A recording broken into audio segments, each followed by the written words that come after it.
Wonderful. Tonight is Planning and Zoning Commission meeting on Tuesday, September 28th, 2021, 7:33 p.m. We'll start with a public hearing.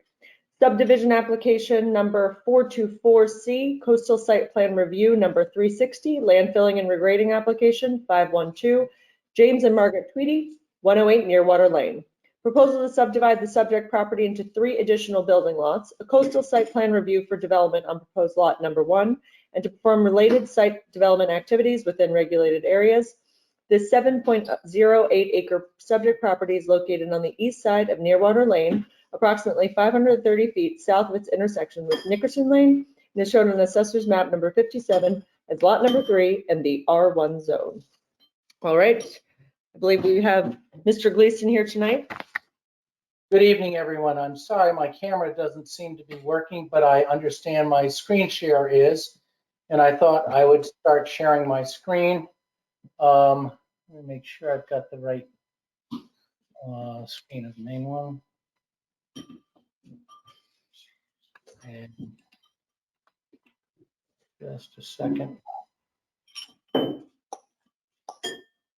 right, can you all see it? Yes. Yeah. Okay, so I represent Jim and Meg Tweedy, who own 108 Nearwater Lane, and we're intending to subdivide this 7-acre parcel. Now, this parcel has been in the Tweedy family for over 5 generations, and it was originally created, a portion of it was created by a subdivision in map 3479, which is up on your screen. And this is a map that was filed in the land records in 1968. And you'll see the north arrow here is basically to the bottom right corner. Nearwater Lane, which is the west, is over here. And the Tweedy property at that time was this whole acre, parcel C2, 8.776 acres, parcel C1, which is 1.704 acres, and this road parcel. It's labeled Future Road on this map, and it's called parcel C3. And you see the configuration on the north property line was just a hard right angle here, and there's a radius here of 30 feet for the curve. And that was approved by the Planning and Zoning Commission back in 1968. And this was not intended to have a road in it at that time, because parcel C1 was going to be conveyed to the Cox family, who were very good friends of Mrs. Tweedy. And the Tweedy residents you see here had access by a shared driveway, all the way from Nearwater Lane. And this is 108 Nearwater Lane. What was parcel C1, or is parcel C1, became 90 Nearwater Lane. And you can see from this map that there was a small garage here. I believe that garage exists today. And there's a paddle tennis court back in 1968 and a shed. All of those structures exist today. And you'll see that 6 years later, on slide number 2, Louise Tweedy came back and she re-subdivided her property. And parcel C1, which had been created back in 1968, remained the same. The future road, parcel C3, remains the same.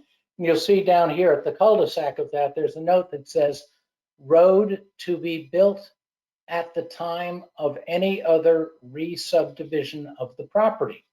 The Planning and Zoning Commission back then thought it didn't make sense to require a road to be built when the Tweedy residents had driveway access to Nearwater Lane, and the parcel that was being created in this subdivision was a 1.659 parcel C2A, that was going to be conveyed to another good family friend, Harry and Barbara Earl. And so that's the Earl parcel. That is known as 88 Nearwater Lane today, and it's owned by the Keoghs. It's gone through some transitions. The Earls raised their family there, basically lived there from 74 through sometime in the 2000s, and eventually sold it. Now, as part of the subdivision, the Planning and Zoning Commission regulations had changed from 1968 to 1974.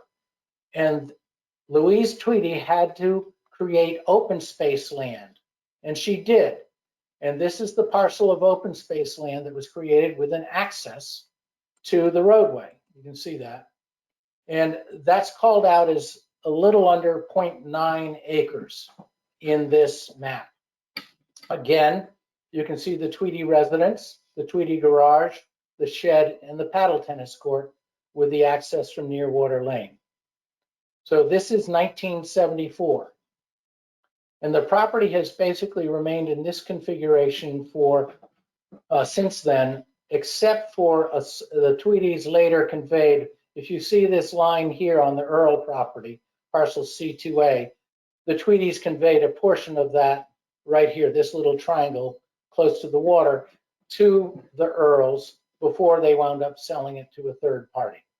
So we'll turn now to the existing conditions map, and I'm going to blow this up so we can see a little more clearly what's happening. I'm going to start at parcel C3. Well, you know what? We'll start with C3. This is the road access that was shown on the prior map 3480. It provides access to the lots. It currently serves as a driveway to the King property. That was parcel C1, created in 1968. You can see the driveway comes in here and then comes off to what was the Cox property, now King. And then as we go east, there's a driveway that leads into what is the Keogh property, okay, formerly the Earls. Now, this parcel, the existing grades on parcel C3 are about 25 in the middle of the property. There's a high point, and then water flows towards Nearwater Lane to the extent that it can. There's a little ponding that Craig will show you. And then at Nearwater Lane, it's at 17 feet. And over here, it's around 10, elevation 10. So it goes from 17 to 25 in the middle to 10. So there's some substantial grade changes as we go along the property, the roadway. Looking to the parcel that we're subdividing, which is parcel C2B. I've called that up, and I want to point out that the Tweedy house remains the same. There's a garage, there's a shed, and there's a platform tennis court. Same as in 1974 and 1968. Hasn't changed. The open space, I think with more accurate measurements today, calls out as 0.9705 acres. It's just under 1 acre. And the access way remains the same. It's a 15-foot easement to the open space.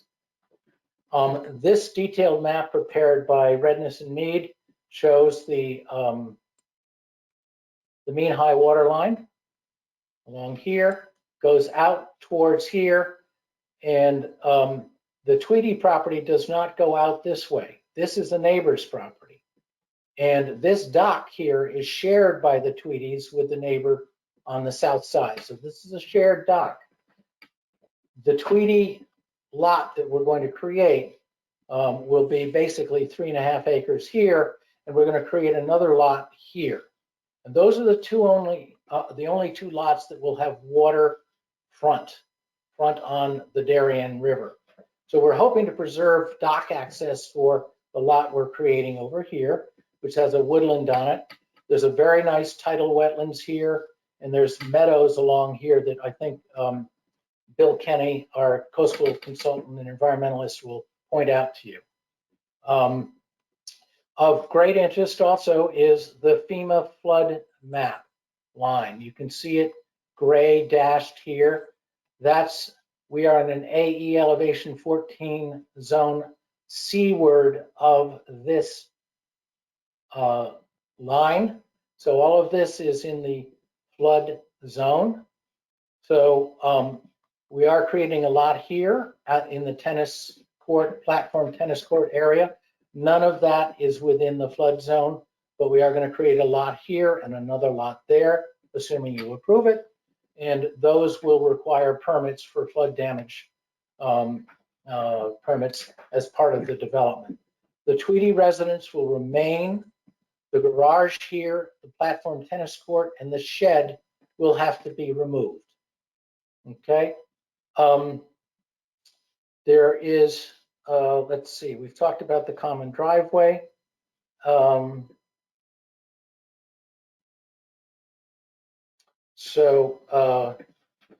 Let's see. Now, this parcel is big enough that we could have created 5 lots out of it. But the Tweedies live here. They want to do what they can to minimize impact on the environment. Apologies, that's my phone. And they will be, so what they're proposing is creating 4 lots, 3 additional lots out of the property instead of 4 additional lots. I'm going to show you some slides that show the property, and I'll get these down so you can see them. Okay, there. So these I took recently. There's construction going for the Keogh residence in the back. They're putting utilities in, so you see the equipment and the driveway's torn up. But at the intersection of Nearwater Lane, which is what this shows, driveway 1, we're looking north, and you can see what is, I think, a 60-foot maple oak tree on the north side. And as you come out the driveway looking south, there are 2 maples, one here and another behind it, that block sight lines there. We don't have what would be the recommended sightline distance for complete safety. However, I do point out that since 1974, 2 houses have used this driveway without incident. And the vast majority of people exiting this driveway are going to be exiting and going north on Nearwater Lane, taking a right turn out. That is the much safer maneuver because you have a pretty good sight line to the south. You're entering a line of traffic going in the same direction as that lane, and you're going north up to the post road, the town, whatever else. I would suggest that the vast majority of people exiting this driveway go north, and that the left turn to the south is far less likely to occur. And that is the area where you have the most concern about sightlines. That sightline distance is not as good as it is to the south that you can see here. So one of the questions we're going to have for you is, which, if any, of these trees are we going to remove to improve sightlines, or are you comfortable leaving them as they are, despite the increased traffic that will come from 3 additional lots? Now, we only expect 2 additional users for at least the next 10 years. And because we're not going to develop lot 3 for some time. And so the question is, the Planning and Zoning Commission has in its regulations a requirement that extraordinary efforts be used to preserve specimen trees. These are quintessential specimen trees. They're 60 inches in diameter, 40 inches in diameter, 50 inches in diameter. And while they're not on our property and they create potential safety concerns, we think it's appropriate to keep them because, frankly, they're at the end of their lives. They're not likely to survive decades longer. And in time, they'll come down. But if you feel it's important to cut them down for safety's sake, and Craig will deal with this in detail, we will do whatever you suggest. Okay? So this is the driveway 1 and 2. Now I'm looking back from Nearwater, driveway entrance to the King property, which is 90 Nearwater Lane. And here's the driveway going back to serve the Keoghs. And here I'm on the far side of the hill and looking down toward the Keogh property. There's a truck that is part of the construction for the Keogh property. We'll turn to the next slide. This is looking from the edge of the driveway cul-de-sac, basically, back towards the King house. In fact, Nearwater Lane and the driveway would be going up this way. And you can see there's the field. Then I turn to the left from this picture to get this picture, the field with the Tweedy house. There's the Tweedy garage. You can see there's some construction equipment with pipes for the utilities that are going to be laid. And you'll see this tree in a number of the pictures in the next subsequent pictures. This is on the Tweedy lawn. The King house is here, and the back here, behind here, is the paddle court. This is looking further to the left. You can see this culvert here, and that's the views that you have from the edge of the road parcel. I'm turning now from the back of the Tweedy house, and I'm looking here towards that trailer that had the equipment on it, or the truck that had the equipment on it. Here's the Tweedy garage. Then I'm looking to the right, and this is the lovely water view the Tweedys have from their backyard. And here's that tree that I pointed out with a view of the field. Frankly, I should have had it. This is one. This is turning to the right, and this is turning further to the right. This portion of this tree is here. Okay, so that's the sequence there, looking from the back of the Tweedy house. Then here's a picture down the Tweedy driveway towards Nearwater Lane. And you can see the paddle tennis court right here. And then I went back along the field, and here's the paddle tennis court and the King house right here. And looking a little to the right from there, you can see across the field to where the roadway parcel is. I'm just trying to orient you so you understand what's going on. Here's from behind the Tweedy garage towards that truck, and there's the trailer with that the pipes that were on it. And that's not the Keogh house, which is over here. That's a house that's on the north side of the Tweedy property. And this is looking further towards the field. So I've already reviewed this with you, but it's on the files for you. I'm going to turn to the subdivision map, which Craig Flaherty's team prepared. And again, I do want to talk, what we're proposing again is the road will come in here. Craig will give you details about that. It's not shown on the subdivision map, which is intended just to show you how the lot lines will lay out. Lot number 1 will have 75 feet of frontage on the road access parcel. It'll have a lot line that goes along here, down to here, around the tennis court, paddle tennis court area, and then back to the road. The platform tennis court goes away. Portions of this fence will go away. The buildable area is called out with this dashed line here.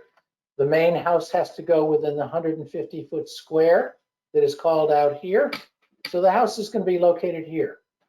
And the flood zone line is located here. So this house can be built as of right with no further permits, assuming you approve our subdivision. So that's lot number 1. Lot number 2 abuts it to here, down to here, over here, and back there. This lot is 1.1 acres. Lot number 1 is 1.1 plus acres. The access for lot 3 is at this edge of the driveway parcel. It's a 25-foot wide access that leads to this lot 3. And because the Tweedy lot 4 must have access on a street, so-called, we provide a 25-foot wide access for it to reach the road parcel. Now, again, the open space remains the same, but we are relocating the access to the open space to the accessway serving Tweedy's lot number 4. We don't want it to encroach on lot number 2. And so that there's still access to the open space. And lot number 3, for the record, is 1.3 acres. It does have access to the Darien River, so we want to keep the right to install a dock there. And you can see the limits of tidal wetlands called out on the map here. They've changed since that earlier maps in 1974. That's the tidal wetlands. The open space is basically, most of it is tidal wetlands. And on this lot, the Tweedy lot, as you can see, will be 3.3 acres, actually 3.5 basically, including their access way. Now, this crosshatched area is easements that are necessary for the drainage system that is going to be installed to benefit all of the lots here, including the Keogh and the King property. And Craig will go into the details of that, but the roadway here, parcel C3, is going to be owned by a homeowners association in which every member of this, all 4 lots, will have an interest. And the drainage system that benefits this subdivision or these lots, as well as Keogh and King, will have an easement over lots 1 and 3 and 4 and lot 2, so that the homeowners association can maintain this drainage system that is designed to benefit everybody. Let me just see what else I want to talk about. We are keeping the open space the same. We do not intend to develop lot 3 for a long time. We expect to develop lot 1 promptly, assuming you give us an approval, and parcel 2 will come in for more detailed plans because we're in a flood zone. At this point, I think I want to turn it over to Craig, who will address this. I've addressed that. Yeah. Oh, I do want to note that we expect that the neighbors who benefit from the drainage system and the shared roadway will be part of the homeowners association and share some of the cost. There's a state statute that says everybody who is using a road or private driveway must share equitably in the costs of maintaining same. So we hope to be able to negotiate something with the neighbors where they will help us in this, but that's to be determined, and that would be part of what we would submit, assuming you see fit to approve this. So at this point, I'd like to stop sharing my screen, and I'll turn it over to Craig, who will address certain issues, followed by Bill Kenny and Jim Tweedy. Good evening. Thank you, Wilder. For the record, my name is Craig Flaherty. I'm a senior engineer and principal with Redness and Mead, a land use consulting company with offices in Stamford and Wilton. On this project, we've been helping out with land surveying and the site engineering. And I'm going to walk you through a few elements of the site engineering that are topical to the subdivision application. Always like to start with your public access GIS system. This is a 2019 aerial layer turned on. Highlight the parcel we're talking about so you can get an orientation. You see Nearwater Lane on the left or west side, Nickerson Lane, which was mentioned in the notice, and we're 350 feet south of that, right here with that roadway parcel that Wilder indicated. You got the Darien River off to the right, tidal water body well south and well downstream of Rings End Bridge, and you've got Holly Pond to the west of Nearwater Lane. So in general, let me say that we started working for the Tweedys back in 2017. It's been my pleasure to help them with this. They're incredibly thoughtful when it comes to this property, which I think just indicates what it means to them and their long history on it. We started out doing surveys in 2017. We started looking at subdivision options for them in 2018. And then we started working in earnest on the final option presented before you almost 10 months ago. And it's been a slow and measured process because they're very interested in being happy with the end product. But many of the subdivision alternates that we presented to them, this is option number 4, included 5 development lots. And we had presented the 3 others too that included 5 development lots because that what is feasible to fit on this property. This required a longer extension of the roadway, and it created those extra lots accordingly. In addition to looking at options of conventional subdivision, we also looked at options that considered the senior residential overlay zone, similar to what was done at Quarry Ridge near Settlers Trail a couple of years ago, which allows multifamily kind of condominium style when certain other requirements are met, including affordable housing and so forth.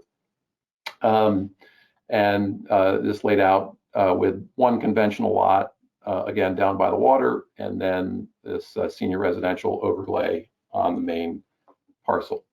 After considering the options before them, the Tweedys selected one with only 4 total lots, 3 additional lots, because they wanted to be happy with the result, and they were much more comfortable with a plan like this one. This is a early draft of the 4-lot plan. Looks a lot like the plan before you today with some minor edits.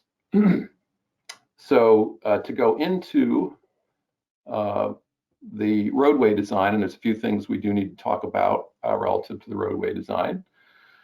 That is sheet SE 5, the roadway plan and profile. Profile is at the top of the page, plan is at the bottom of the page. Details of how we meet the subdivision regs are included in this table at the bottom of the page. But in general, I'll walk you through the plan. There are 3 elements where we think waivers are appropriate. The first is related to generally the overall width of the road. So for a low volume local residential street such as this, which serves 8 or fewer lots and is less than 800 feet long, we of course will serve, actually let me show you actually that part that's relevant. Let me just go back quickly to a overall site plan. So 1 lot here would be the king lot. That's one that we will serve. Lot 1 of the proposed subdivision would be house with the 2nd driveway we would serve. Lot 2 would be the 3rd. Lot 3 would be the 4th. And the Keogh lot would be the 5th, with the Tweedys, of course, retaining access off their existing common drive here on the south side of their lot. So this road will serve a total of 5 lots when all are developed, 2 existing and 3 proposed. Of course, once you get by the King driveway, which is very close to the mouth, then it's only serving 4. So normally your regulations would require a 20-foot wide road in this case. We thought that was a little bit overkill for just serving the 4 lots at the end of the street.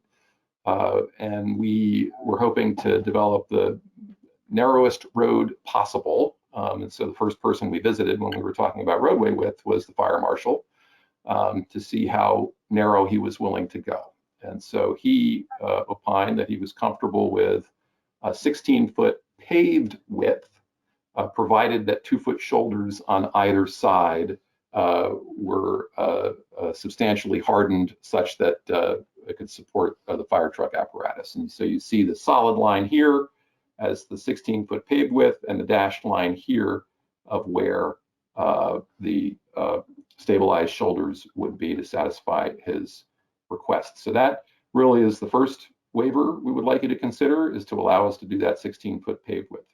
I should say that there's a few places we do 20 feet anyway. The first place is right at the roadway mouth. We retain 20 feet here, and that was done just for intersection safety. If there's someone waiting to get out, there's plenty of room to get around that person. And it kind of got us through this awkward position of the driveway to the King property. So we maintained 20 feet through the King property and at the intersection, and then we neck down here to that 16 feet. Then about halfway through the road, we kind of have a bump out back out to 20 feet. And that's just for the condition if you happen to be driving along the road and see one of your 3 neighbors coming the other way, there's enough room for you all to pass safely in that bump out, and there's visibility to that from both directions. I should say I lived in a house with a 16-foot wide driveway for many years, and we were always able to park 2 cars in it. So it is possible to get by each other on 16 feet, but it's a little more comfortable at 20 feet. And then at the end, your regulations allow for us to use a hammerhead instead of a cul-de-sac. And the hammerhead would normally follow geometry that looks like this dashed line right in here. So that's all we have to build, is that to comply with your regs. We chose to build this shell shape, both for aesthetics, and let me escape out of that, there you go. And because it's a little easier to access the 3 driveways that are going to come off of that cul-de-sac. This is the Keogh property here. This would be going back to lot 3 right there. This would be coming into lot 2 right here. So we think that shell shape makes for a more comfortable entrance into all 3 of those driveways, and it provides a little more turning room here, which again meets the town requirements and allows for a fire truck to turn around. This is the driveway back to lot 1 proposed in this location. The next waiver that we'd like you to consider is where 2 roads intersect. So we have Nearwater Lane intersecting with our new street. This radius of the actual paved edge here and here, your regulations suggest should be 30 feet. And we're requesting 20 feet because 20 feet is sufficient to accommodate the turning radiuses we need to accommodate. And we just felt 30 feet would look very commercial and very conventional roadway, since we're going with kind of a narrow roadway to reduce the amount of impervious coverage out here and increase the amount of green space. We just thought the 20-foot radiuses matched a little bit better with that choice. Again, we could do a 20-foot wide roadway, we could do a 30-foot radius. We just think this makes for a better design given the number of lots and our efforts to be to reduce the amount of impervious coverage. So that's the roadway design. Again, this chart goes over our compliance with all the geometric standards. But Wilder, in his introduction, talked about the site distances and some of the obstructions caused by the 3 mature trees in the right-of-way of Nearwater Lane. So sheet SE6 is an intersection site distance plan that we prepared as part of your packages. Shows the profile of the driver's eye site distance, showing that the walls are not in the way of the site distance, but certainly the tree trunks are. Now, your standards, at least what DPW uses, is they say, well, meet whatever DOT requires. So if DOT was designing this intersection, we'd have to put the driver's eye 15 feet back from the traveled way edge, and we'd have to see 280 feet in each direction. Of course, to make that clean to DOT standards, those 3 trees would need to be removed. This is not a state road. This is a local road. And the commission enjoys some discretion when approving subdivision applications to allow considered waivers. And so really the focus that we'd like to show you is option B, which is what everybody does when they leave this driveway today or leave hundreds of different roadways or driveways around town, which is when they can't see. They pull up. They don't put their bumper out into the road, but they pull up as far as they can, and they look around objects. And so this shows in this available sight distance if trees are left in place and car front is at the edge of the traveled way. So to the left, you'd have close to 120 feet, and to the right, you'd have about 190 feet, which is really how the driveway is used today. So we suggest you could consider option B for the time being, as these trees live out the rest of their mature lives.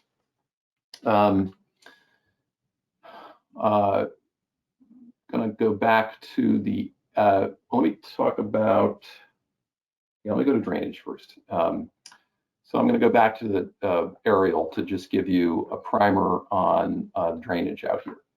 So there's a little bit of water from the mouth of the road that drains west out to Nearwater Lane. There is a depression in the driveway, in the existing driveway right here between these two developed lots that pools with water in intense rainfall events, which we've seen a few of those recently, and we've seen this pool with water. Ultimately, this will fill up and spill out over to Nearwater Lane, hit the catch basins in Nearwater Lane, and I think the pipe from Nearwater Lane outlets in this little inlet you see right here. That depression wasn't always there. I look back at the 1950s era topo before King was built, and it's clear that water just came down through this kind of swale and valley that is in the property today in this direction.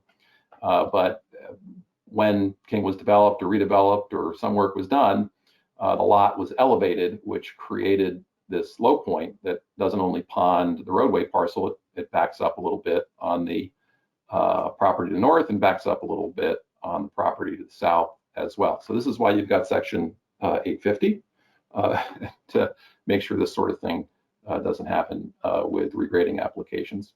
But we're going to resolve that, and I'll show you how. And then a little bit of the right-of-way drains down to this property boundary, which is the Keogh property, and down into the inlet over here. And then the bulk of the property basically makes its way to the tidal wetlands that are centrally located. That's downhill from just about everywhere over the Darien River. So we are in the coastal zone, which says the focus can be on water quality, but it can only be on water quality if we're not doing harm to anybody else, right? We still are not permitted to create or worsen a drainage nuisance on any other property. So it turns out we can't increase the amount of water in Nearwater Lane because the pipes there are undersized, and so we'd be aggravating an undersized condition there. We certainly can't have more water ponding in the road. The road wouldn't work, and that would be a negative for the two properties abutting the roadway parcel. And we can't push more water over our neighbor's property line here at the Keoghs to the east.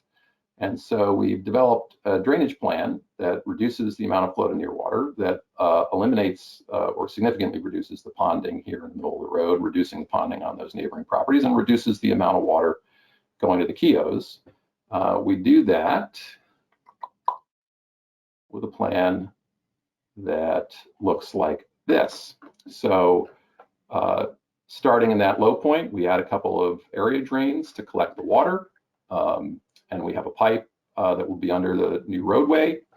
There is an area drain over here, which collects some water coming off the north side of the roadway and in the shoulder of the road here, so we can reduce the water going down to Keoghs.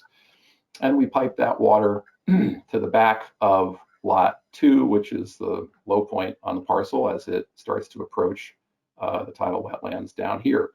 And in this location, we propose an infiltration system. And now that infiltration system, now that we have confirmed that we're making conditions better for all of our neighbors and downstream property owners, we can focus this infiltration system on water quality and making sure water quality is mitigated before water runs off into the resources that we're trying to protect.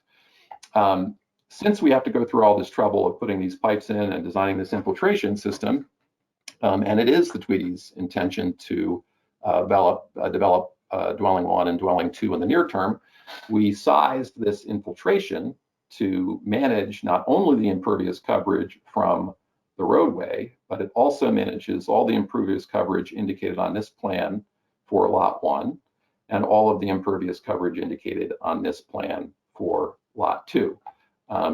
Because it made sense, we included in that calculation the first portion of the driveway to lot 3, because this portion would drain back down into this location. The rest of it would drain back to the rear of the lot, which can be managed when that lot is developed in the future. And we provided test bit information showing that, in fact, that lot can manage drainage in the future, so that you know its construction is feasible, at least at this point. So the idea is, if as we develop lot 1 and 2, provided we come in, let me see which plan shows that.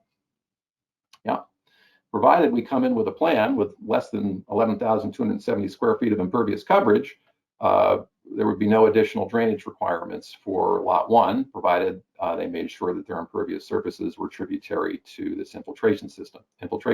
Similarly, if lot 2 came in with less than 7,430 square feet of impervious coverage, no additional drainage requirements would be necessary, because this system can do the mitigation for that amount of impervious coverage.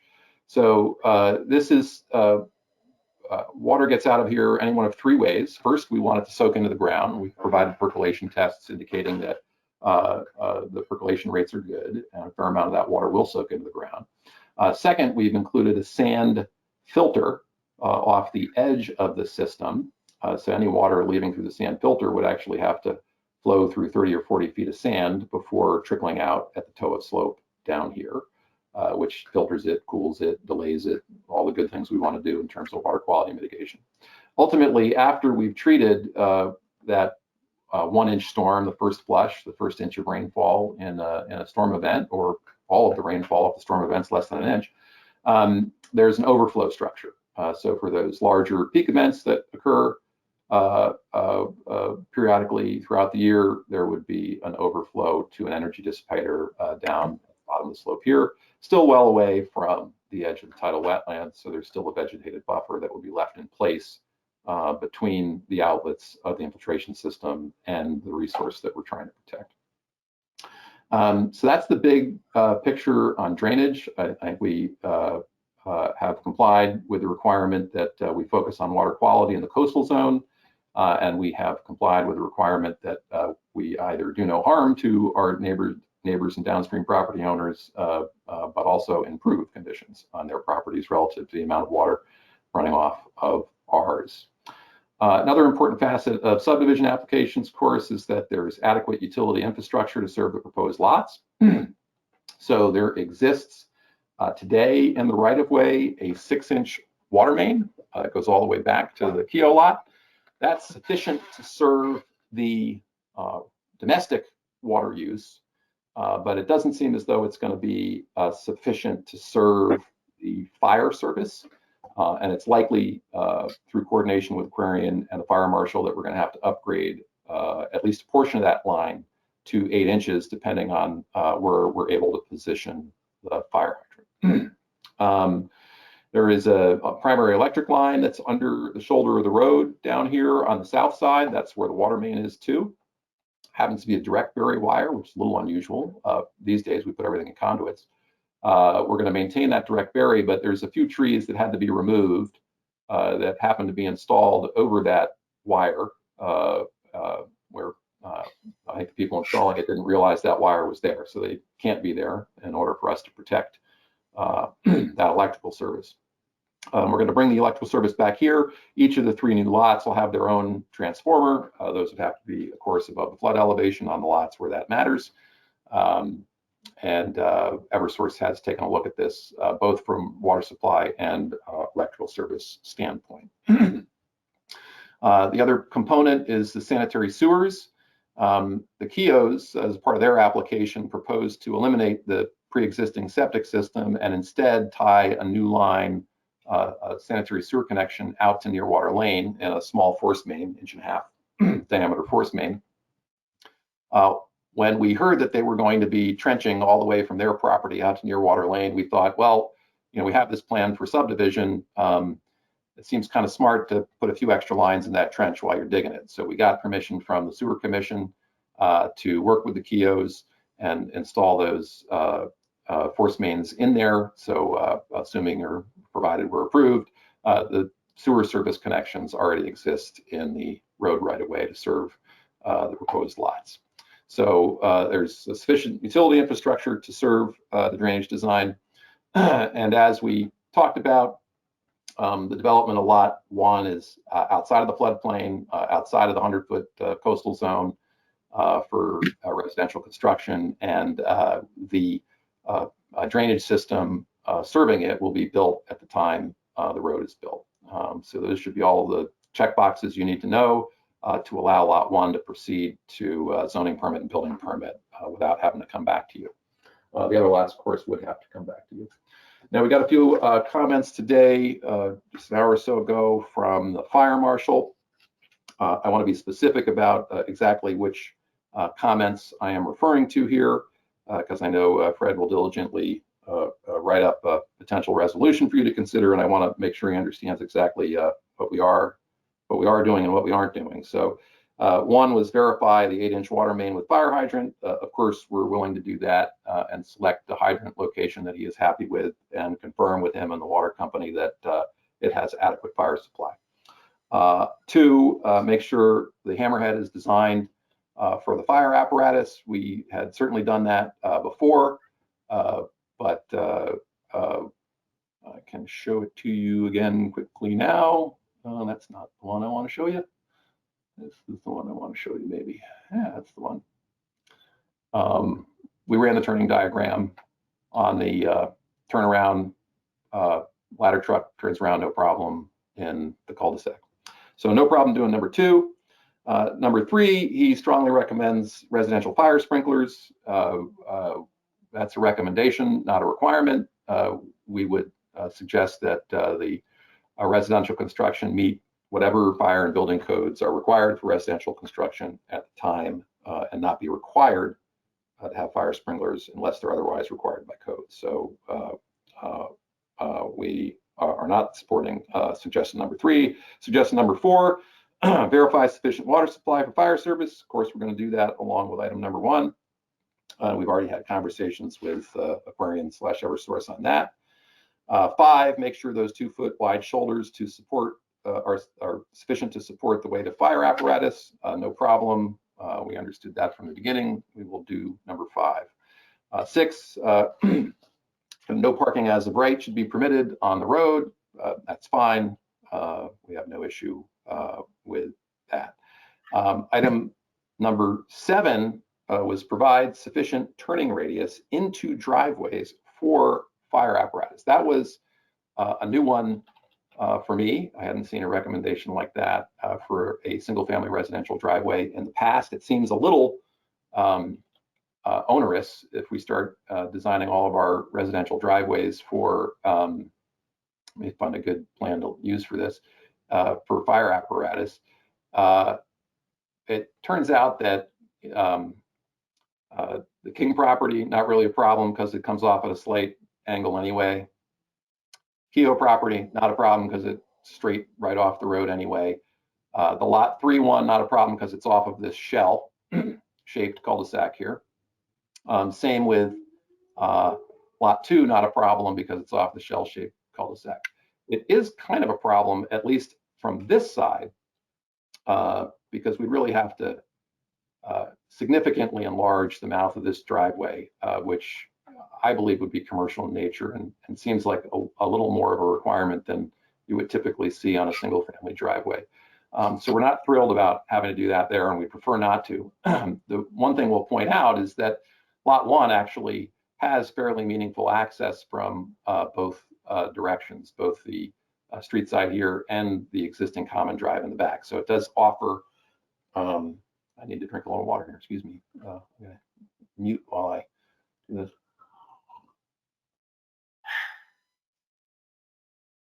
Okay. Okay.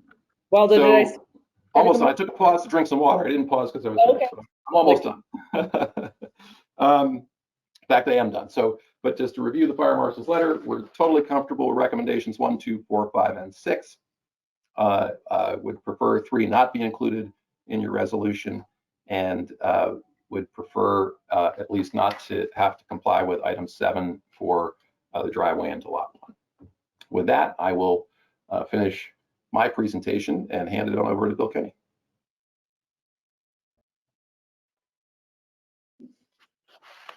Thank you. Good evening. My name is Bill Kenny, the principal of William Kenny Associates in Fairfield. I'm a professional wetland scientist, soil scientist, and landscape architect in the state of Connecticut.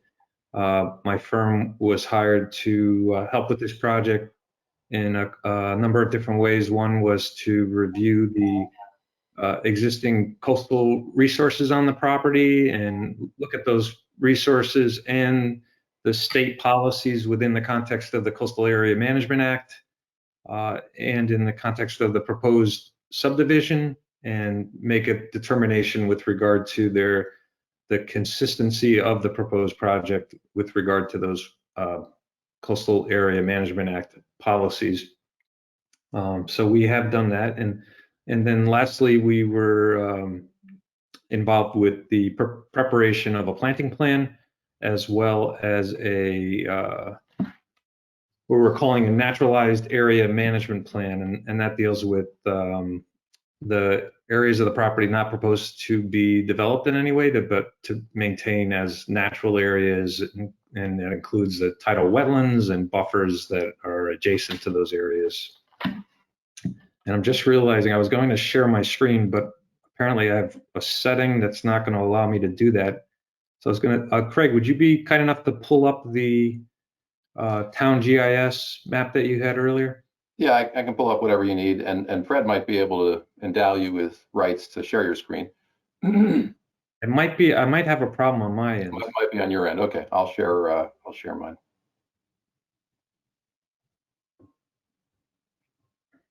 Great. So with regard to existing conditions and the presence of coastal resources as defined in the state law, if we start on the east side or the right-hand side of the photo, we have the Darien River that Craig mentioned earlier, and that's considered a coastal water, nearshore water, and an estuarine embayment. And as you move closer to land, you then have intertidal flats that are visible at low tide. Within those flats, there are shellfish habitat, and so shellfish concentration areas. And then moving a little closer to shore and a little higher in elevation, we end up with tidal wetland vegetation. And there's a little internal area there that Craig is outlining, as well as some area on the eastern shore of proposed lot 3. Then moving further inland and further higher in elevation, you have the coastal hazard area, which is the commonly known as the 100-year flood zone. And that extends into about the central portion of the property. And lastly, you have what's considered shorelands, and those are areas that are above the elevation of the 100-year flood zone, and so that the remainder of the property falls within that. And that's the existing house, the paddle court, and the access way. So what other coastal resources that do not exist on the property include: there's no inland wetlands or no inland watercourses, there's no beaches, no dunes, no bluffs. So it's limited to coastal waters, intertidal flats, shellfish concentration areas, tidal wetlands, coastal hazard area, and shorelands. So with regard to the proposed development and our conclusion with regard to consistency with the coastal resource policies, we first look at the fact that none of the proposed development activities are within critical coastal resources. They occur in the shorelands and partially within the flood hazard area, but they are not within the tidal wetlands, they're not in the intertidal flats or the shellfish concentration areas, and certainly not in the nearshore waters. So that's a good thing. And then next we look at, although those activities, these development activities are not proposed within those resources, they are adjacent, and how are they being proposed in such a way that they that the coastal resources that do exist are protected. And that, with a development like this, the fact that there is a public sanitary sewer line, so there's not a potential for impacts from sanitary discharge, it really is left to how stormwater runoff is being managed at the property. And as discussed by Craig, there's an extensive system to collect the water and manage it and make sure that it's being treated before it's discharged to the coastal resources, to the tidal wetlands and the other resources beyond that are waterward of that. So all of the impervious surfaces are being collected and treated. And then there are, with regard to vegetated areas that may not make it into those physical systems, we are proposing to maintain vegetated buffers that will surround, that border the entire length of the tidal wetland on the property. And depending, in some areas, those buffers are wider, and in some they're a little narrower. Proposed lot 3 is one situation where they are narrower, and we are proposing to enhance them to improve their function by adding new plantings of native vegetation along those buffer areas, and further to add demarcation features on the ground so that the edge of that buffer area is well defined and minimize the potential for the creep of the ornamental landscape into those areas. And I just want to make a point at this stage that the buffer improvements that are proposed with that lot 3 would not occur until the development of that lot occurred. It wouldn't make any sense to put those in until the development of the lot itself. The next I'd like to talk, so with all the fact that we're not working in the coastal resources and we're managing the stormwater and treating it to both town and state standards, it is our conclusion and our determination that the project as designed is consistent with the state coastal resource policies and the Coastal Area Management Act. So next, the drawing that's shown before you right now is the plan that we prepared that is titled Planting and Naturalized Area Management Plan. So with regard to the naturalized area management issues, this is all related primarily to environmental protections. It's protecting natural habitats, and we've identified several different categories that fall within that area. And there is, in the bottom, the lower left quadrant of the drawing, we provide some definitions just so it's clear for you and anyone in the future that looks at this. But there it is. We have the beginning with the tidal wetlands as a naturalized area, and they'll remain as they are today. And then there's upland naturalized areas that border that. And those areas are areas that aren't wetland. They're designated on the drawing, and the purpose of those are to benefit coastal resources, including benefiting vistas from adjacent residences to surrounding land and waters. There, within that upland naturalized area, as discussed, there's some areas where we're proposing to add native ground covers, and that's on lot 3, where along the edge of the naturalized area, we would enhance that area by adding additional ground cover and maintaining that, yes. Lastly, there on the property are, this is not one of the areas that we're considering a naturalized area. This is the landscaped areas that we're considering to be used for residential uses. So they'll be, the primary purposes of those areas are aesthetics and for the use of the owners of the proposed homes and existing home. Just above where we have the definitions on the drawing, we have some management notes that talk about how the different naturalized areas will be managed, and it includes control of invasive vines. The naturalized areas include some native forested areas, and so we want to keep the vines from harming the trees that are in this area, and so we have specifications for the control of those vines. We also have a specification for continued maintenance of the existing meadows that exist on the property, and that will be in these naturalized areas. So they've been, it's an interesting condition that they're in today, and particularly in the world that we live in now with a lot of the pressures that we have with invasive vegetation and how they take over naturalized areas if the areas are not maintained. And through regular maintenance of these meadows, primarily it's been limited to 2 mowings a year. They've been able to keep the invasive, some of the most invasive vegetation from encroaching into these meadows, and the meadows are primarily they're dominated by native vegetation, and so they're supporting a lot of insects and birds and doing very well with that. So we propose that where the meadows exist, that they continue to be maintained in the current manner, with primarily with the cutting twice a year. And lastly, we have again the areas of proposed native ground covers on that lot 3, and that we recommend that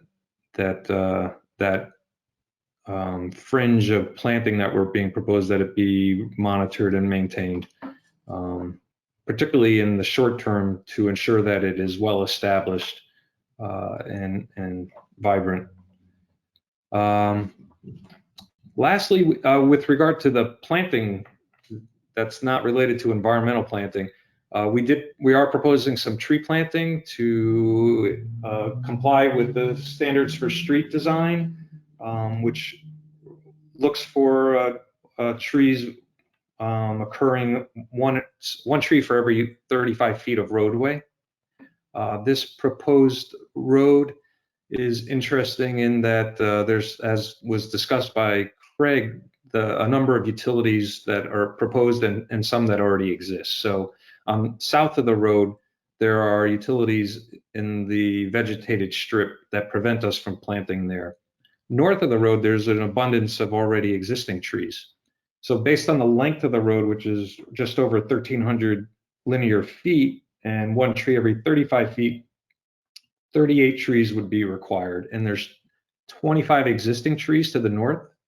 So that remains 13 trees to be planted. And the dark circles that you see extending down through the western part of the site there are where we have suggested the planting of some native shade trees. We have limited space along the road, so what we have shown is that some of these trees be planted along the borders of the lots, and that we've specified sizes in accordance with your standards, and that we just asked that there's flexibility to adjust the locations of these trees based on how the lots are ultimately developed. But we would propose that the quantity of trees, size of trees, and that they remain native trees, that specification remain, but there's an opportunity to shift the locations in the future as the lots are developed. So with that is, be pleased to take any questions that you might have, and that's all I have to share with you right now. Thank you. Can I just add one clarification? Bill, the development of lot 3, including the planting of the naturalized area and that more intense planted buffer, that the bright green, that would occur only when lot 3 is developed, right? Correct. Okay, good. Thank you.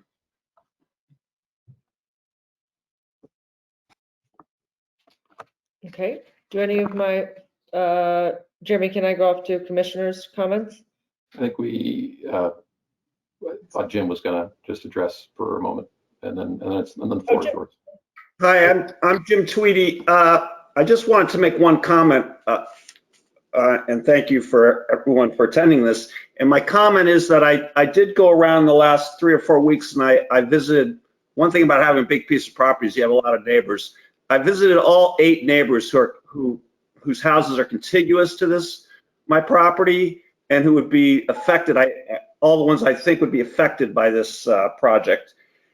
And I reviewed the plans in detail and asked for any questions. And I just want to say I didn't receive any objections to these plans that I know of, or that they told me face to face anyway. And I thought they were received very well. And that's really the only comment I want to make. Thank you.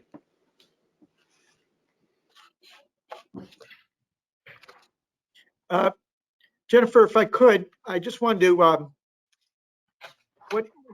because the property is on the coast, we referred to the state of Connecticut DEP, and they sent in an email earlier today with their comments. I don't know if Wilder or Craig can respond to those comments. It'd be quite lengthy to read it out loud. We'll get the comments to the commission members, but a lot of the comments related to the public open space, and maybe Wilder or Craig, I can acknowledge that the DEP comments were sent, and Wilder or Craig can hopefully respond to those briefly. I'd be happy to respond. The first comment they had was a request that there be public access to the open space. And I consulted, we got this at 4:39 this evening, and I was able to talk to the Tweedies, and frankly, I'm unaware of any open space that provides public access. I think requiring public access is a taking without compensation, and the suggestion is overreach.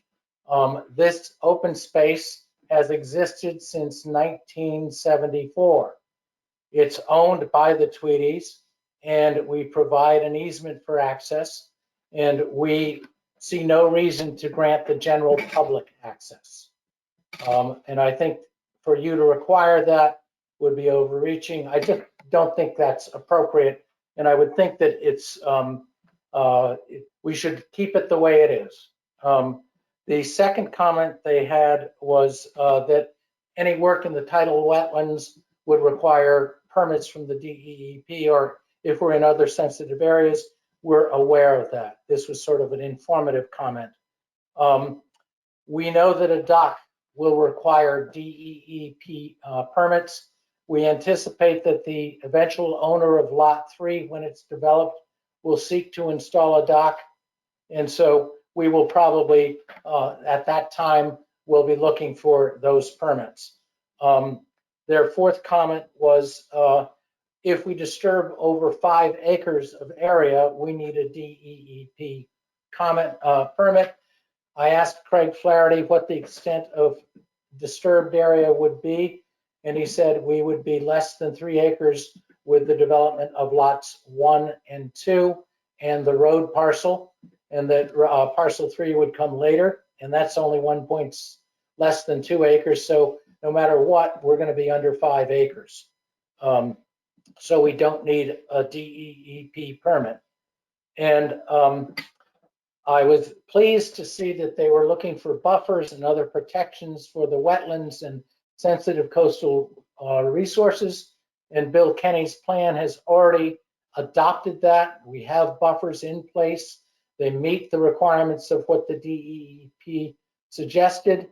And I suspect they didn't have time to delve through the many pages that we submitted to see that we had already addressed that concern. So in short, we think we've addressed their concerns, and we're not prepared to give public access. And I think you have never required it before, and we just don't think that's appropriate. So that's our response. I did note that the DPW, Darren Ostafine, had a number of comments. I think we addressed those. He was concerned about the drainage easement that the drainage system would be managed by a homeowners association. We have indicated we intend to do that. The road is going to be maintained by a homeowners association. And I think we had addressed his other comments in emails to you, Jeremy, previously, which I hope are part of the record. We're happy to accept his suggestion that as-built be submitted as a precondition for getting C of Os. That's standard operating procedure, and we think that's the way it should be done. And we don't think a waiver of the drainage storm management plan is required because we're in the coastal zone and Section 880E exempts us from that. We just have to treat water quality. So that's DPW, DEP, and I think Craig did a very nice job addressing the fire marshal comments. So if there's any questions from commissioners, we're more than happy to respond.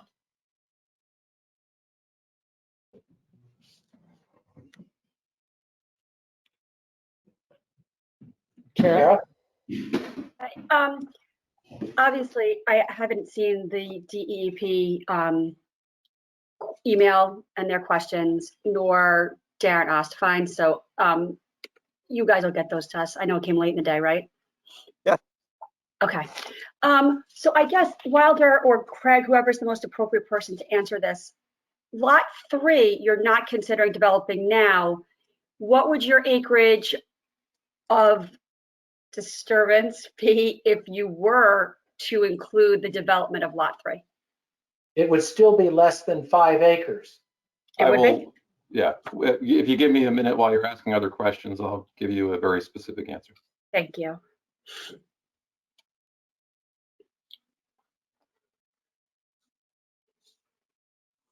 Mr. Rand, will you have your hand up? Yep, Mr. Rand. Can you hear me? I have two questions. One is related to what Kara just asked. The development of Lot 3, or the fact that it's not going to be developed in the near future, has been mentioned half a dozen or more times. What am I, as a commissioner, supposed to draw from that? I mean, does it make it, would it be harder to get approval if you were going to develop it straight away? Or, I mean, I guess I don't understand why this seems to be such a big deal to the applicant unless there's... I think it relates to the fact that the Tweedys intend to reside in their current residence and they have no need to sell Lot 3, and they would sell it at such time as they probably are going to sell their house. And that they anticipate moving forward with the development of lots 1 and 2 now. And I don't think that's basically what's going. And we also know that Lot 3 is a more sensitive lot to be developed, and there will be a comprehensive submission to you in the future for evaluating that development once we have plans to do so. But it's probably not going to be the Tweedys doing it. It'll be a subsequent owner. Is that correct, Jim? I just would appreciate your confirming that, if you can. Jim Tweedy. Well, the future's uncertain, but that is certainly our plan. It's only come up because I've said it from the beginning that we're developing Lot 1 and 2, which will allow us hopefully to stay here, and hopefully we don't have to develop Lot 3 selfishly because it's our view. But that's really the driving force here. I've got the calculation. It would be no more than 2/3 of an acre of disturbance to develop the portions of Lot 3 indicated on the plans. Still under 5. Yeah, oh yeah, well under 5, under 4, under 3.5 probably total. So, and I just think we're just trying to be honest with intentions and what you're going to see as we go forward. And I guess then my other questions are about the road. So you want waivers. And so I guess, I don't know if this is a Wilder question or a Craig question, because, right, Craig presented on the proposed road, you know, coming in on width. And there's also waivers, I think, or a different word was used on the, the trees and turning radius. So why is that, like, Wilder, you're asking for waivers on that. Why shouldn't the applicant have to comply with those regulations? Well, you could comply, and if you required us to do so, we would. Okay. But that would mean a much larger drainage system. It would mean a lot more pavement.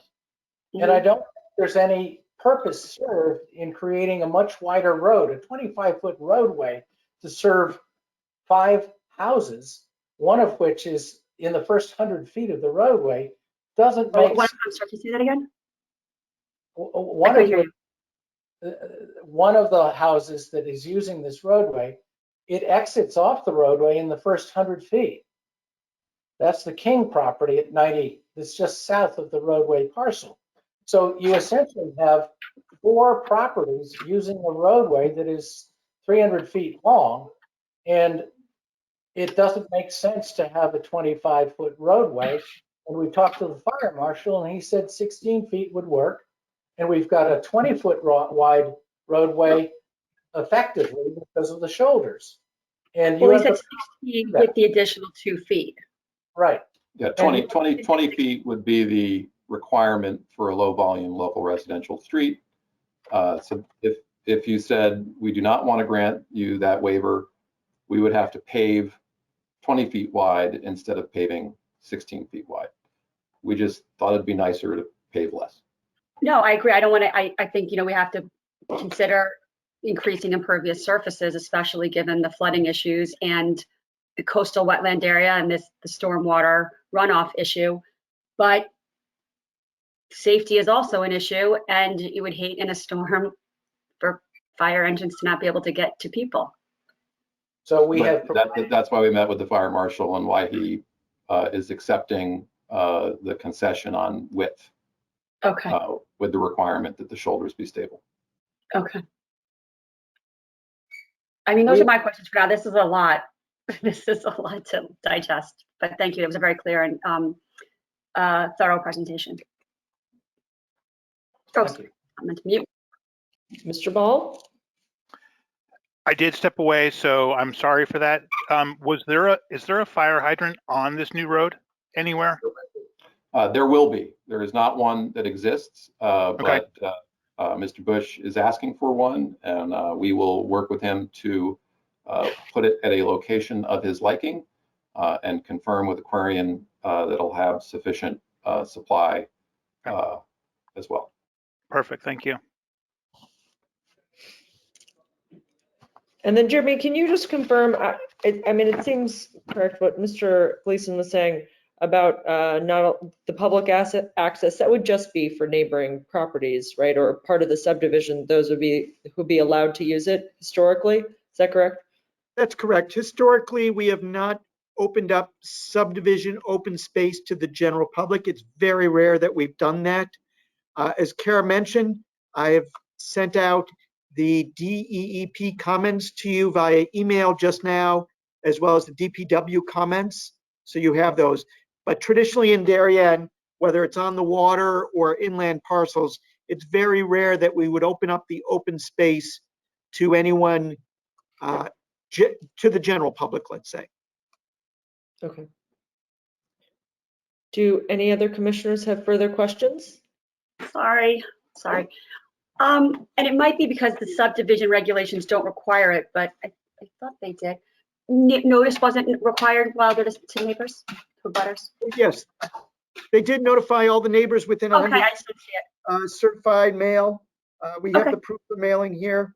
Great. It was 1, 2, 3, 4, about 10 or 12 people, both sides of Nearwater Lane. Great. Thank you. even though the subdivision affects only the 7-acre parcel, we included all property owners within 100 feet of the road access parcel. Thank you. I appreciate that. So we went above and beyond what the regulations require.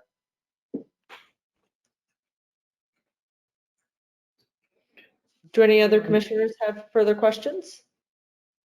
Mr. Madam Riley? Chair.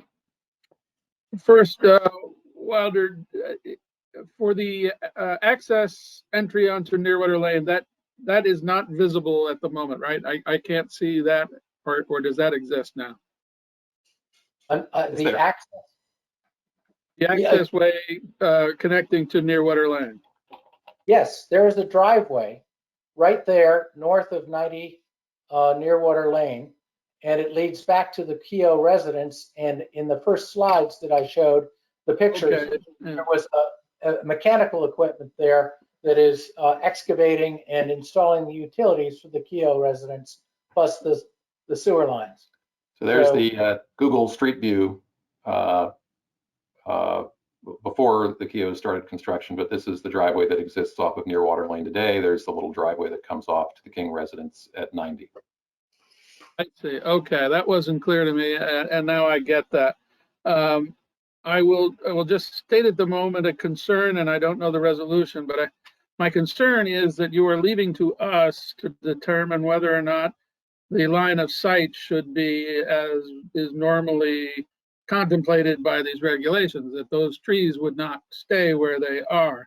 And I'm not sure why that should be left to us to determine whether they should or not. But I'm uneasy leaving line of sight obstructed, even though Craig was very clear about where your bumper would be when you're inching into Nearwater Lane. But I'm just not sure I'm comfortable approving that one.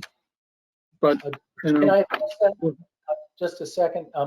You have the power to vary the to waive requirements. This requirement is imported from the state highway department, the transportation department. It applies to state highways. It's not meant necessarily for residential streets. And we've had this condition exist since 1974 with 2 houses using it. When we're done, the maximum we're going to have is 5 houses using it. And so the question really is it appropriate? And frankly, if I look at it, if you're going to take one down, it would probably be the one on the north side. I'm sorry, which one, Craig, has the worst access? Is it to the north? Probably well, it depends on how you look at it, right? The one in the north is very close, but when you get the bumper up to the road edge, you can see farther in that direction. So, again, it's operable, and I think it's relevant that this is where the future road was always anticipated, both by the 1968 subdivision, which was approved, and the 1974 subdivision, which was approved. And in fact, what would the width of the intersection with Nearwater Lane be if it was a public road? For a low volume local residential street, in your regulations, you allow a 20-foot roadway width. A typical street like Nickerson So, yeah, across the street. I think it's 26 or 25. I think it's 26. While we're talking, I'll look it up. Oh, that's fine. I just need to think on that one. Thank you. Yeah, one thing I can mention is we did refer this to the police commission. They didn't really comment on this issue. They came back with no local traffic authority issues. If I recall, Wilder, the trees are in the town right of way. They're not on the applicant's property. They are, I believe, town trees. Certainly, if the commission members wanted to go look at the trees, we would have to leave the hearing open because that would be evidence taken in by the commission members. So if you feel that's necessary, we could leave the hearing open until next Tuesday or the Tuesday after to give you a sense of how those trees relate to the existing, I'll call it access drive, private road, whatever you want to call it. To answer your question, Mr. Riley, the subdivision standards for lots, for roads serving more than 8 lots that are more than 800 feet long, is a 26-foot wide road. I'll also point out that that is wider than Nearwater Lane. Nearwater Lane is about 24 feet wide. Thanks. That's helpful. I think what Mr. Riley said is pertinent. I mean, my new house is right there, and when I drove by, I think I probably, even though I don't necessarily want to be making this decision but I think collectively it probably makes sense for us to take another look. It's not 1960 or 70, right? There's a lot more houses that have been developed, a lot more traffic. There's kids sports that are down at Weed Beach. There's a lot of, I think I personally, I want to take another look. I think I need to take another look at it. It's important to me. I don't know how other commission members, okay, I see a thumbs up and Ms. Gately. How are we feeling? Yeah, okay. Mr. Ball, Mr. Riley. Okay, I think Jeremy, we should all take another look at that. Yep, what we can do is, if the commission members can get out in the next few days, Fred, would you recommend continuing it to just next Tuesday, October 5th? Let me check my book. Yeah, I think that works from the perspective of the calendar, yes. Are there any other issues that you want the applicants to research in the next few days, look at, review, analyze? I think we've really covered all the issues here. Very thorough presentation. I think, unless commission members have anything new or additional that they want to consider as part of this application, it would seem that we're in pretty good shape. You guys want to just check with the public? Probably Make ought sure. public- No one's here. Is there anyone in the public that have any comment or questions for the applicant?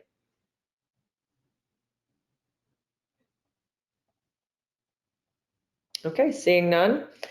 Motion to close or motion to Continue, is that what's the sense of the commission? Continue to Tuesday, October 5th, 2021, 7:30 p.m. It was going to be via GoToMeeting. Okay, wonderful. Motion Okay. to continue to October 5th, 2021. Thank you for your time. Mr. Rand, motion, and Kara is the second. Thank you.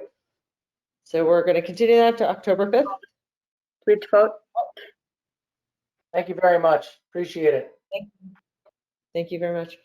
Second on our agenda tonight is a coastal site plan review number 256B, flood damage prevention application 287B, land filling and regrading application number 513, Noah and Kristin Charney, 9 Butler's Island Road. Proposals to construct, in addition to the residence, construct a patio and a pool over an existing patio, install a stormwater management system, perform associated regrading to the property, and to perform related site development activities within regulated areas. The 1.28 acre subject property is located on the north side of Butler's Island Road at the northwest corner, formed by its intersection with North Road, and is shown in Assessor's Map number 67 as lot number 69 in the R1 zone. Jeremy? Sure, I'll give you a quick synopsis here before Doug DeVesta starts his presentation. This property is right on, I believe it's Butler's Creek. They're doing additions and alterations to the existing residence, including an addition over the garage, which recently received a ZBA variance. And you got a copy of that draft ZBA approval via email earlier today. They're doing a little bump out of the kitchen area. Out the back of the house, it's on a corner lot.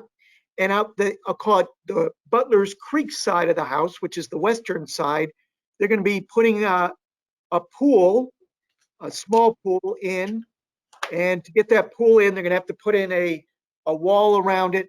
The property is generally fairly rocky, a lot of ledge. So there's going to be some blasting or hole ramming, and Mr. DeVesta is going to talk a little bit about that. Part of the property is in the flood zone, a very small portion on the far western portion of the property. The house is not in the flood zone. If you've been into the property, it's on the upper portion of the property, which slopes down to the water. We did refer this out to the state of Connecticut DEP. We did email you their comments or included them in your packet. Their comments are dated Tuesday, September 21st, 2021. Property served by on-site septic system. which the Darien Health Department will need to confirm that no work is going to impact that septic system. Professional engineer Doug DeVesta of DeVesta Civil Engineering is here to explain some of the work they're doing, possible impacts to coastal resources, any work in the flood zone, and especially the issues related to filling, regrading, retaining walls, and blasting. Doug, take it away. Thank you, Jeremy. For the record, Doug DeVesta, professional engineer, represent the applicants. As Jeremy mentioned, what's on the screen right now is the GIS map showing the property. Where my cursor is the property house itself. Butler's Island. If you look to your left, here's Tokenique Trail, Tokenique Beach Road, the Tokenique Beach Club, and Butler's Island, and here's North Road, and our property's right here, and this is the Butler's Island Creek. The house was constructed in 1914 according to the assessor's card. It's in the R1 zone. It's fully developed. Back in 2015, we were before the P&Z Commission for septic repair. So you've seen this, some of the commissioners who were on back in 2015 may have seen this property before, but we do have a new septic system that was installed in 2015. The mean high water, let's go to the survey map. So this is the survey map that Seymour's did. We've got the the existing driveway. It's a horseshoe driveway going to a detached garage with a secondary driveway up to the existing attached garage. We've got the mean high water line is here. That's around elevation between 3 and 4. The 100-foot cam line is this dashed line right through here. And on this map here, you'll see, maybe there on my plan to see it easier, I colored it up. This is the line between the AE 13, so 13, and the VE 15 elevation. So this is your flood zone area right in here where this orange line is. This red line is the coastal review area, 100 feet from the mean high water.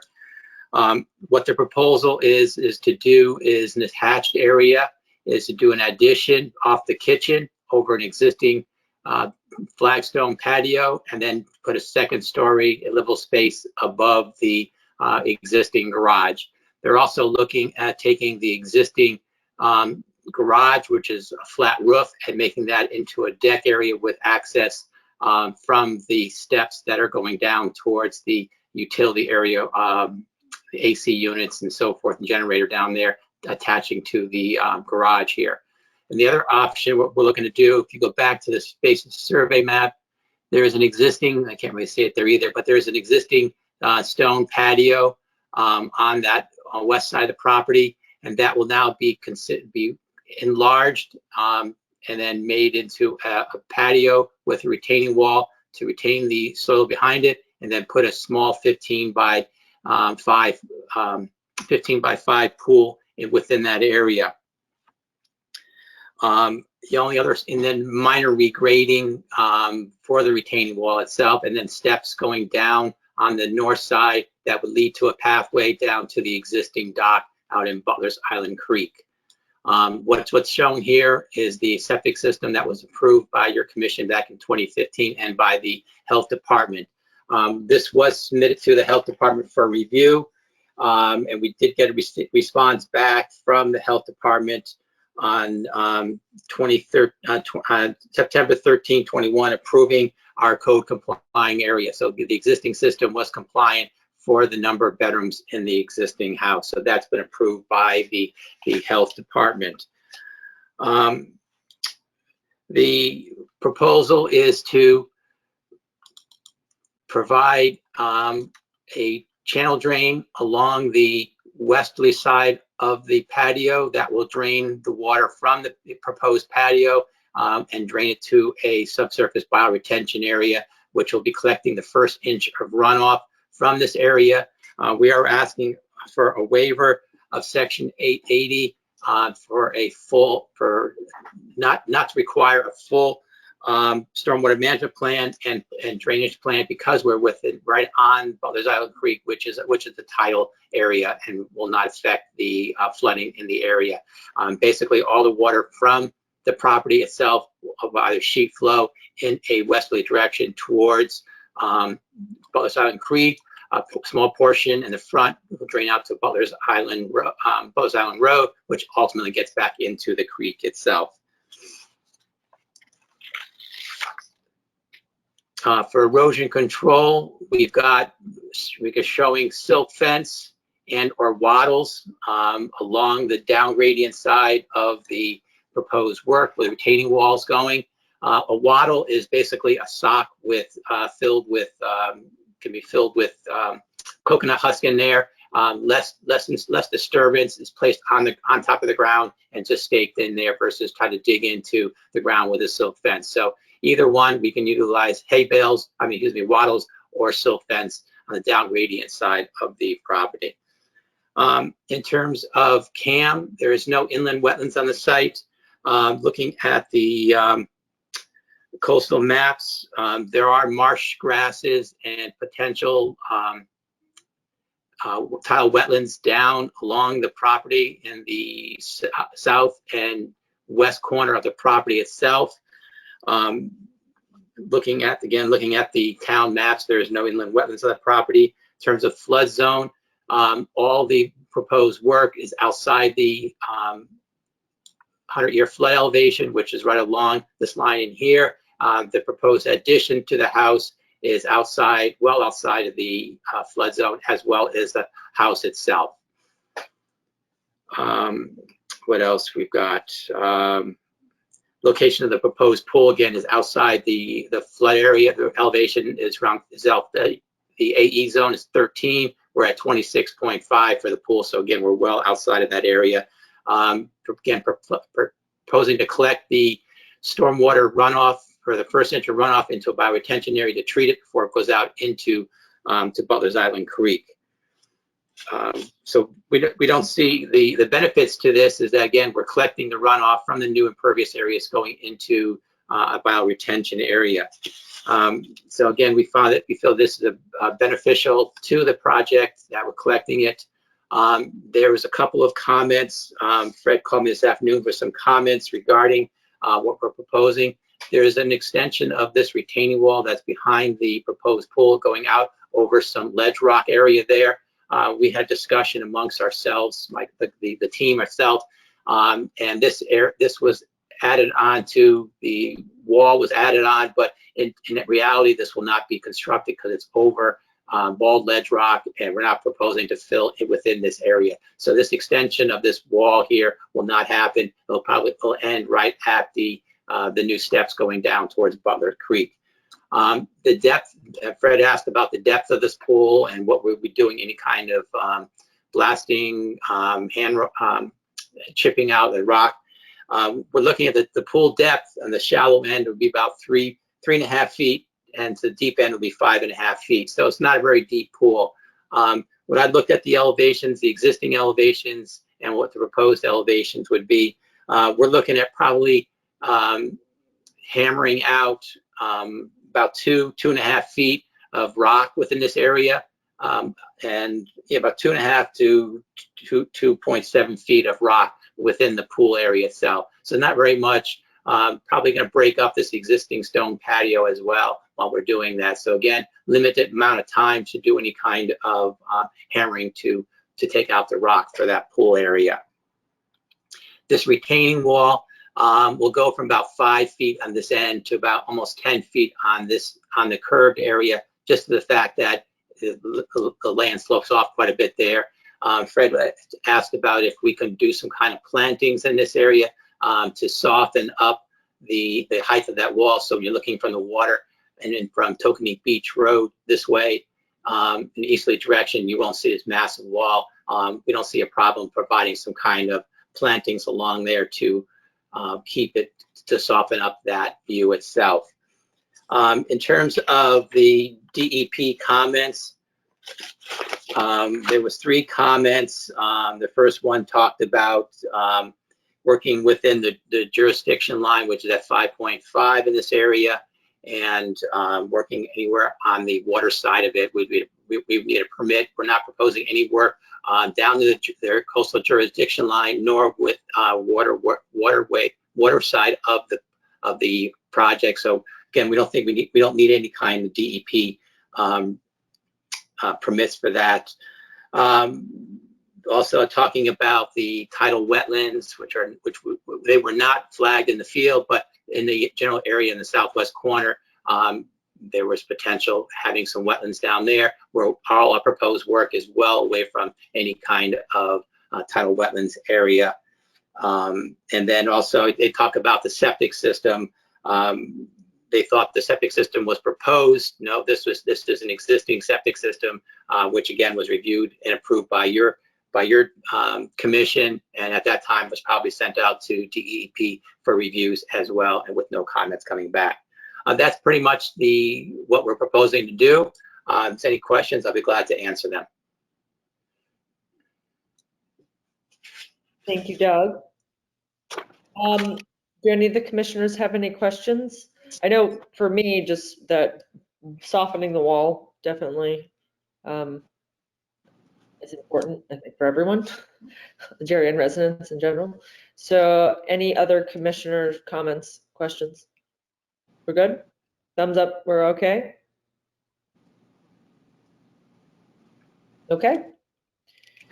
Seeing no questions at the public, or Jeremy, are you talking? Sorry, I see your mouth. No, I was going to say, I don't know if anyone's here from the public. Yep. Is there anyone in the public that has any questions or comments? Okay, seeing none. I'm sorry. Hello, my name is Mark Medique. I'm actually the architect on the project, and we discussed the question earlier today regarding the blasting and possible chipping of stone. I'm wondering, and I apologize, I don't really know how this works, but I'm wondering, within the existing deck footprint, if we decided or thought it was prudent to move the pool in a different location in that same, what we're proposing as a deck, so that same, I don't know what the dimensions are exactly, but call it 25 by 30 deck. If we wanted to move that like in some direction so we chipped less, would that require a new site plan review, or how does that work? Yeah, this is Jeremy Ginsberg for the record. In my opinion, Mark, I think that's one of the aspects here. Right now in that area, that's kind of a new, I'll call it elevated, would you call it an elevated stone deck that's up in the air? It's 5 to 10 feet in the air, which is even with the backyard. The backyard is higher than the side yard, if you will. It slopes down from the backyard down to the water. So once you, in my opinion, once you construct that, what Doug shows on the words proposed stone patio, which he's outlining right now, I personally don't have a big issue where the pool is in that if you wanted to adjust it slightly. And the reason for that is you're not going any closer to the water. The work is not in the flood zone, and you're not changing the amount of regrading which you're requesting from the commission. So personally, I would be okay if the commission were to give you a little leeway with that blue shaded pool within that elevated deck area. I could certainly recommend that to the commission, a little flexibility for that. I think that would be helpful because I think at least for me, the elevations are a little unclear, and we've gotten many questions about that deck relative to the height of the grade. And our intention is not to have this massive pool structure sticking out of the ground. So we're actually trying to mitigate that by stepping it down a few steps. But you know, anyhow. But in addition, the chipping of the pool, we would also want to mitigate that both from a cost perspective, but also I'm sure the client themselves wouldn't want to hear days of a day or two of chipping anyways. Yeah, I think that's a good idea, Mark. If you can do 1 or 2 steps down from the patio or from the house to keep that walled structure a little lower to the ground, I think that's something the commission would be amenable to as well, because it would be less blasting, less visual impact, And all you're doing is adding a step or two for the applicant to get down to that pool area. So from that standpoint, as you acknowledge, probably save the property owner a lot of money. But in order to do that, we would have to have flexibility to move the pool a little bit, because as it stands, those 3 steps were sort of already a compromise between the height and the Right. that wall that you're talking about. So if you want to adjust that pool within that deck area and put in 1 or 2 more steps, but slightly move the pool a couple feet one way or the other, as long as it's within that deck area, I think that would make sense and give you the flexibility to set it possibly a little lower. Okay, I say that hypothetically, to be honest, though, because the client is not on the call, and I can't speak for him or them necessarily. When Fred and I were out at the site today, we did notice a lot of rock ledge. You're building a lot of walls, a lot of blasting. And while it's nice to do the house additions and alterations, you know, when you're blasting and building walls, it adds up pretty quickly, I would imagine. Yeah, it certainly does. How many Okay, thank you. I'm sorry if I missed this. How many days do you estimate blasting will take? That's a question for Doug. I would imagine to chip this out, if we kept it at the same elevation, what we've got it at right now, probably maybe 2 days, 3 tops. Okay. I mean, we're talking a couple feet going down, so. Okay. Yeah, to Doug's point, the blasting that we contemplate right now is really just for the deep end of the pool. It's not for the whole pool. It's really just a couple feet at one end. Okay. Right. I mean, again, if we move the pool like we're talking about, if you move the pool a little more towards the northerly direction, it drops off more there, so it'll be less chipping or blasting, whatever we're proposing to do there. So yeah. So again, if we have some flexibility moving that pool around, we can eliminate some of that chipping and or blasting. Regardless, we're looking at 2 to 3 days. Correct. Okay. All right, we asked for public comment, so I think we're ready to have a motion to close. Thank you, Jim. And Mrs. Gately, the seconds that motion to close. All in favor? Wonderful. Thank you, guys. Thank you, Doug. Thank you very much. Good night now.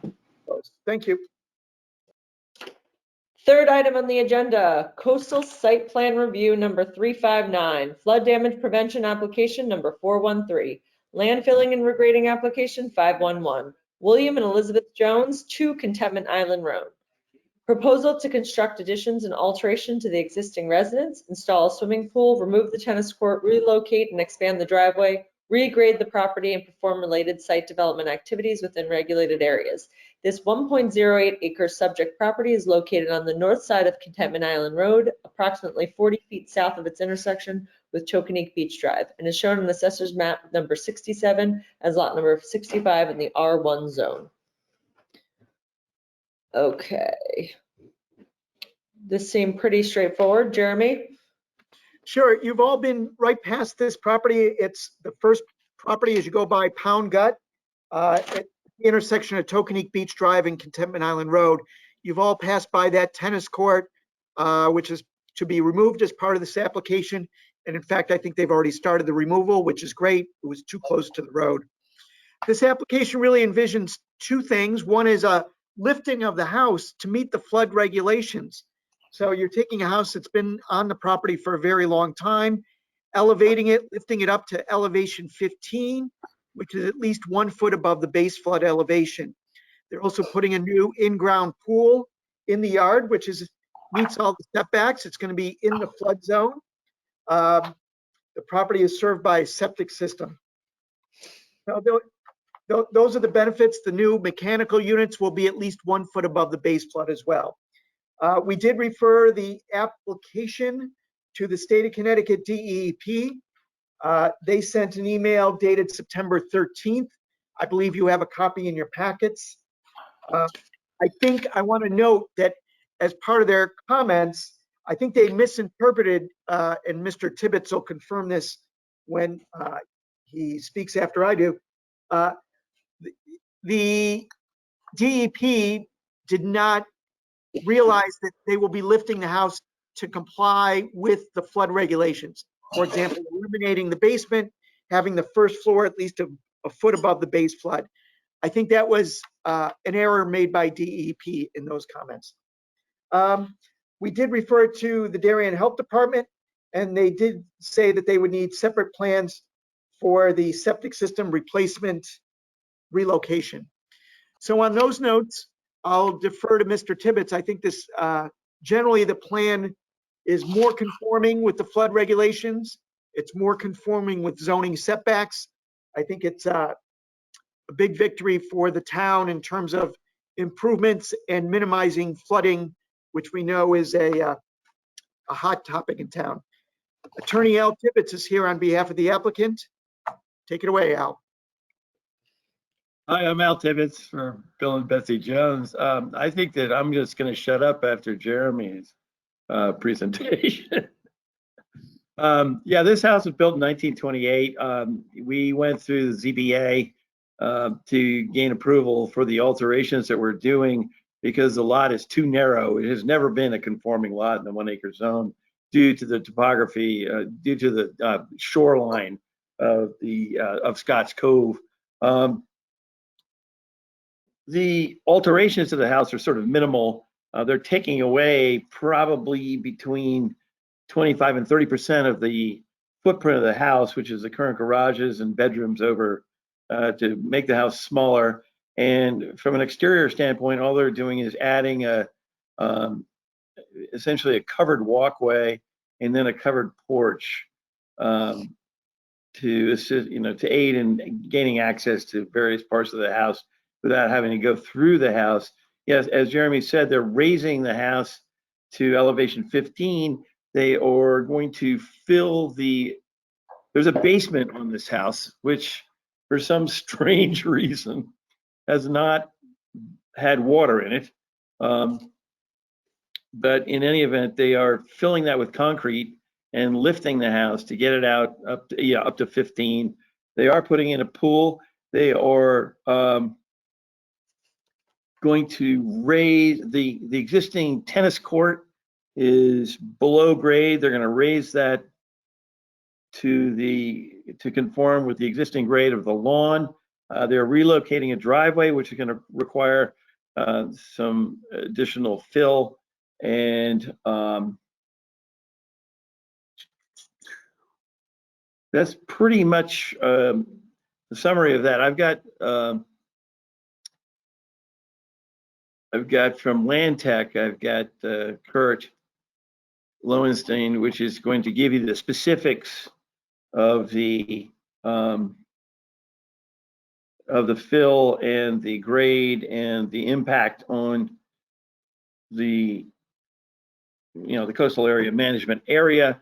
One thing that has come up, which I'm happy to talk about, is that Holt Smith, who's with the Tokenique Tax District, wants to make sure the drainage and grading of Contentment Island Road is not affected. And he's also concerned about I don't know if y'all have seen this, but it's almost like there's a seawall built along Contentment Island Road, which and then there's a break in the wall, but a tennis court, and then it continues on to the property line. And they're going to complete that. They're going to connect those two walls. Holt Smith was concerned that the wall not get any, either be 5 feet from the traveled way or conforming with the existing wall, which that will happen. There's another issue that sorry, I keep saying Kurt, Holt Smith raised, is that there is a sort of a homemade catch basin that was installed by the property owner at the time of the construction of the tennis court, which is, I think that's, I can't quite tell, but I think it's probably more than 30 or 35 years ago, that drains out across this property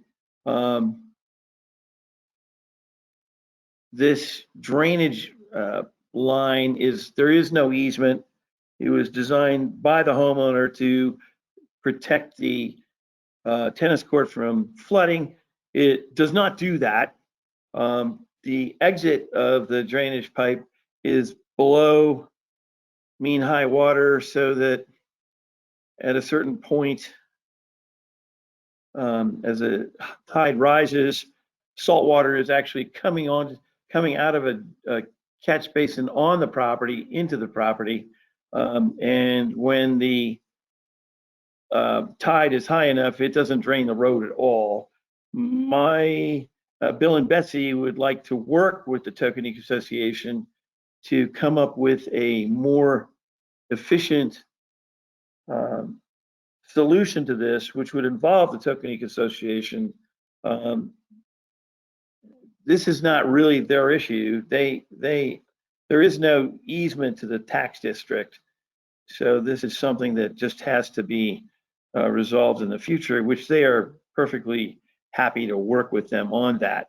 There is, if you look at the surveys, there's a catch basin further toward the pound gut along, trying to see, it's sort of the southeastern corner of the property, which has the same problem. Half of the day, it doesn't drain at all. So Contaminant Island Road has a drainage problem, which I don't think is amenable to any perfect solution. But if we can get there, that would be great. I don't have the technical expertise to bring you up to speed on the specifics of this, but Kurt, if you want to step in and bail me out, that would be great. Sure. For the record, Kurt Lowenstein, I'm a licensed professional engineer in the state of Connecticut. I work with Land Tech. Our office is in Westport. So in regards, if I could just share my screen, maybe it'll illuminate this area a little bit better. Can everybody see that okay? The site plan here. So the area that Al's referring to is this catch basin down in the lower corner of the existing tennis court. The plan is to remove this, and there'll be about 18 inches of fill brought in here just to level out the yard to what the grades are throughout this, the remainder of the property here. This wall will be placed between the existing point basically where the catch basin is now and the other end of the tennis court. So what's happening here is that in this concrete structure, there should be a backflow preventer, or some of you may have seen at the ends of these pipes, there can be tide gates put on there. So if this is to remain, it would be a good idea. We would recommend something, worked out with Tokenique Association here, that they just put a backflow preventer on this, and that would be the simplest solution. And that would prevent water from backing up through this as the tide comes up, as Al mentioned, while still maintaining its ability to drain any water that does sit in this low area along the road. As far as the remainder of the technical aspects of the property, Al mentioned the house will be raised to be FEMA compliant now. This area in here is where the existing garage is now. It'll be coming out, and they're going to be replacing that with driveway. We'll still be retaining the curb cut as it stands, and this is the other catch basin that Al mentioned that discharges out to Pound Gut. It will remain as is. The driveway will be bumped out slightly to the west, and the roof leaders from our additions that are mainly happening on the backside of the property, or backside of the house, will be picked up and piped into an underground detention system located to the north. Yes, to the north of the new driveway. We are bounded practically on all sides by coastal waters here. It has a flood zone. It's split between the AE 13 flood zone and the VE 14 flood zone. We are not proposing any improvements within the VE zone. which, as you know, is the area most prone to wave action and damage. The line for the flood zone, if you follow my cursor across the screen here, kind of hugs the coastline where the existing seawall is now. And all of any regrading that's being done beyond the residence and driveway area will be localized around the tennis court, so we won't be touching any of the areas in close proximity to the flood zone. As far as the other coastal resources that have been identified on the property, we do have estuarine embayment and intertidal flats. That's the coastal waters in this area are categorized as estuarine embayments, and then there is tidal wetlands located right along the mean high water line here.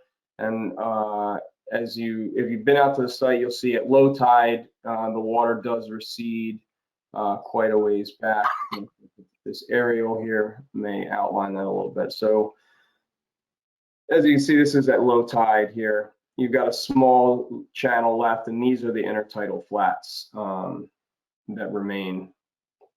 Other than that, we will be providing all the typical E&S controls during construction. We'll have construction access through the existing driveway now. There'll be a tracking pad to limit any of the mud or debris from getting into this catch basin or into Contentment Island Road. We'll be utilizing silt fence along the boundary of the property here to limit any meandering of silts into the coastal waters here. We are in an area that's tidally influenced, so we're directly adjacent to those tidal waters, so we would be seeking a waiver of Section 880. Our drainage system, as I described earlier, that is only sized for the water quality volume for the new impervious areas on the site. And other than that, I think Al kind of hit all the highlights of the major improvements. If there's any other technical questions, I'm happy to answer them.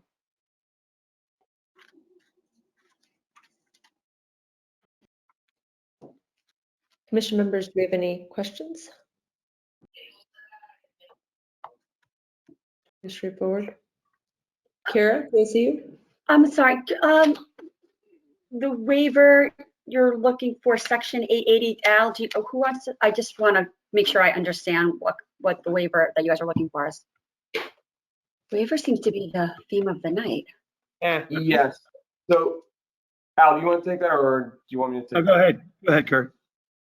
So in Darien, typically any property that's being developed would need to provide stormwater attenuation up to the 50-year storm and show that there's no increase in runoff leaving the site. And that's to mitigate any damage to downstream drainage structures, say the town of Darien's stormwater system or adjacent neighbors.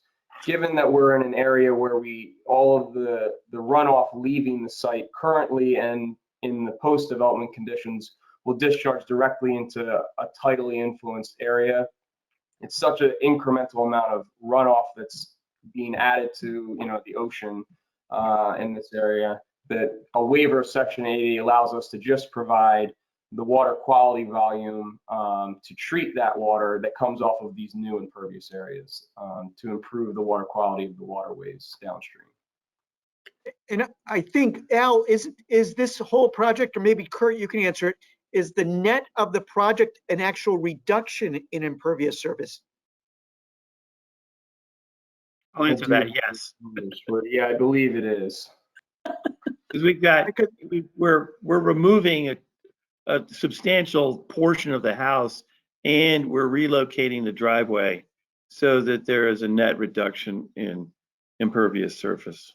So net reduction, and you will still do the water quality treatment of the increased runoff or the runoff that may go to coastal and tidal areas, but you want a waiver with respect to mitigating the downstream runoff because it's going downstream towards open water already.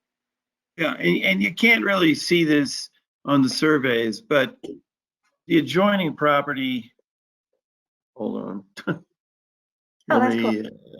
The adjoining property along the sort of, I'm going to call it the southerly border. There's a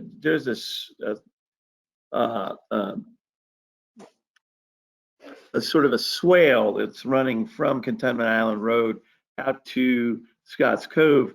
There are no properties that are affected by changes on our property. Right. We don't have a neighbor on the westerly side or the northeasterly side, and anything to the across Contentment Island Road is not affected. So simply that property that is, now I've got it. It's no bother. But you're still going to be treating the water, right? The runoff that might be. Yeah. I think for this site, right? Isn't that sort of the more pertinent concern is the treatment of the runoff, not trying to prevent, because it's surrounded by water. Right. That's Yeah, good. the property I was talking about was 6 Contentment Island Road, and there's drainage moving just without any direction across the land between our property and their property, so they're not going to be affected. Right. Okay. Okay. Thank you. That explains it to me. I just wanted to make sure I was understanding. Okay. Thank you. That was great. Any other commissioners with any questions or comments? Anyone in the public have a question or a comment? Yes. Holt Smith from the Tokenique Association. I want to clarify something. My concern wasn't so much with the drain by the road as it existed, but historically what's happened is the road is at its low point at the back end of that tennis court, furthest away from Pond Gut, closest to the road. And the water from the road historically has been able to go into the tennis court. At the beginning of our conversations, Bill Jones thought that the flooding that he got frequently in his tennis court was from rainwater. And it turns out it's really from high tides, because there's also a catch basin within the tennis court. And they've got a one-way valve that clearly doesn't work somewhere between the tennis court catch basin and the water. The catch basin by the road, we thought didn't work at all, and they've had it covered for the last 3 months. So my concern is that when they extend the wall to cover where the fence has been, allowing the water to go in historically to the tennis court from the road, they're going to create a dam. And I wanted to make sure that there is a functional catch basin by their property. Could be the same one that's already there, because I think it's working. And because they're creating a potential problem, my impression was they are responsible for correcting it.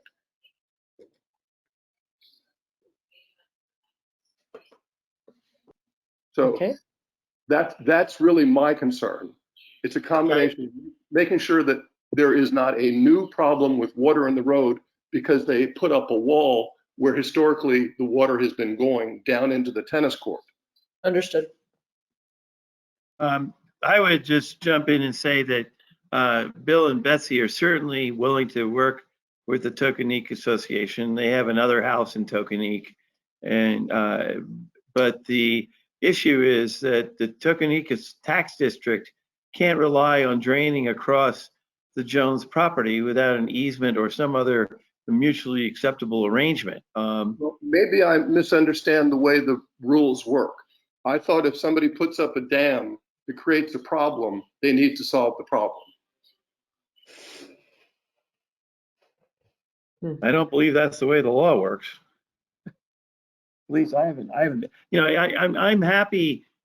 I think you should get Holt. You should work get together with Bill and try to work this out. But right now, there is no drainage easement across to Contentment Island Road, and the catch basin that was put in, if you look at it, it's obviously a private catch basin. It's not the I understand that, normal but that's catch where- basin C. I'm but saying, it's that's designed where to keep historically water- the drainage has been going.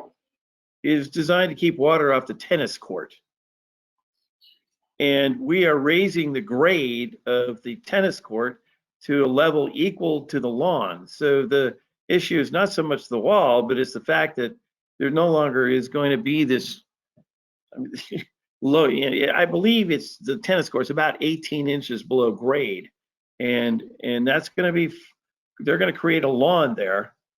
So at this, I just, I don't know what the solution is, but to put the burden on a private property owner to maintain an association, to drain an association road where the private property owner has put in the drain to save their tennis court is something that needs to be discussed and worked out. I mean, and I think that there are more efficient ways to drain it. There are some if you look on it, you can't really see it on the survey, but there are some strange angles in the path of that drainage pipe from that catch basin that are clearly inefficient. And so, Bill and Betsy want to work with the association, but if whether there's a wall there or not isn't going to change it. The grade is changing, and instead of the road draining into the tennis court, it's going to be stopped by the lawn.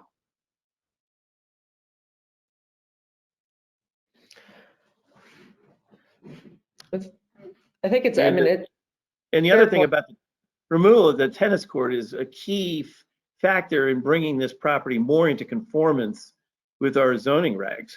I mean, I totally understand that the tennis court should be removed. I have no problem with that.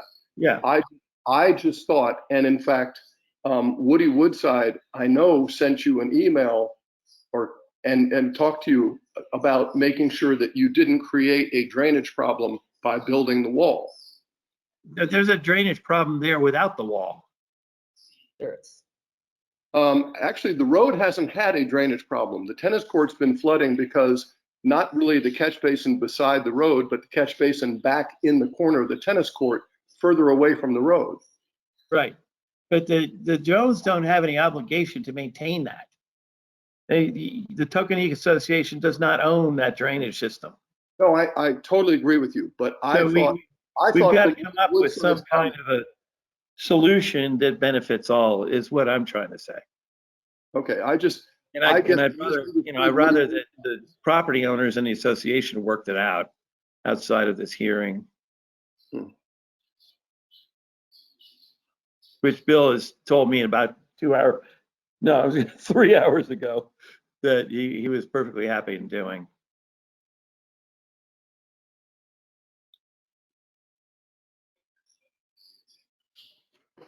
Thank you. Are there any further comments from the public? Jeremy, do you want to comment at all about that discussion, or?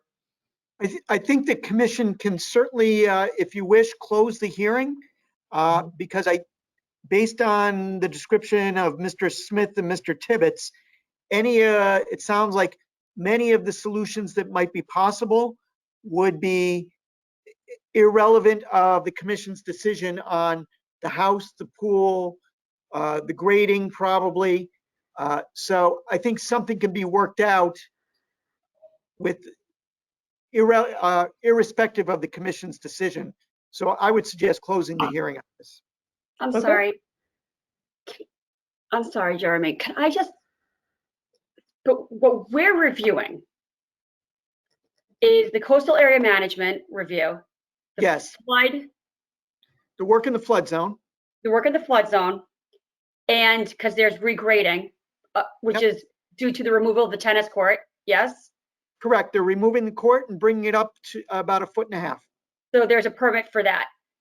We are not doing a site plan review for the kitchen expansion, the extension to the living room, the extension of the terrace.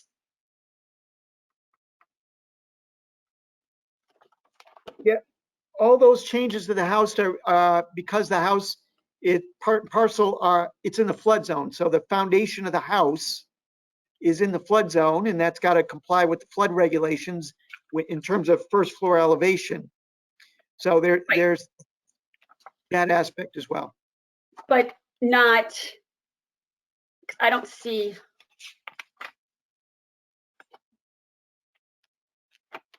Okay, because we didn't really talk about that. And we're not talking about the installation of, we're not looking at the pool. Yeah, the pool, the only issue with the pool is to make sure that the installer knows it's in the flood zone. Other than that, the pool complies with the regulations.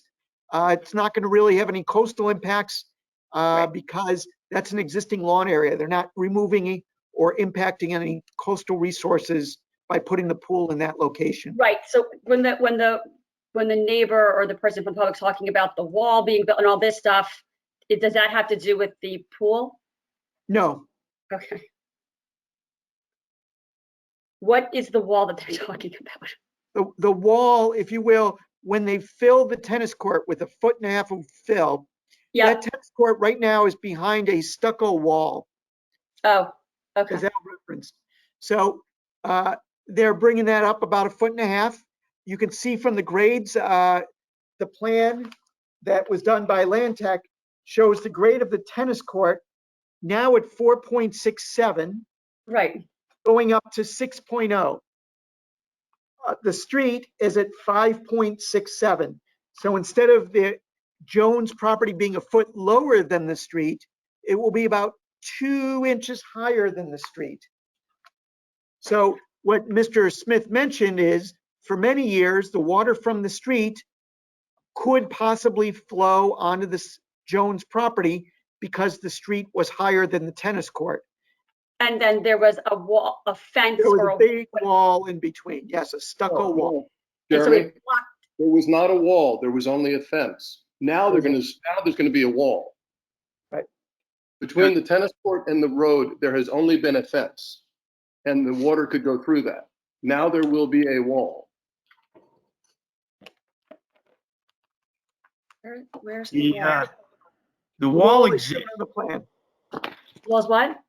Wall is shown on the plan. There are 2 sections of wall and a gap between them in a portion of the tennis court, and the Jones are talking about connecting those 2 sections of wall because it looks kind of weird with these 2 sections of wall, and I don't really know why they had the break in the wall, but they did. So the wall extends actually from, if you're driving across the bridge at Contentment Island, yeah, you're looking right at the wall we're talking about.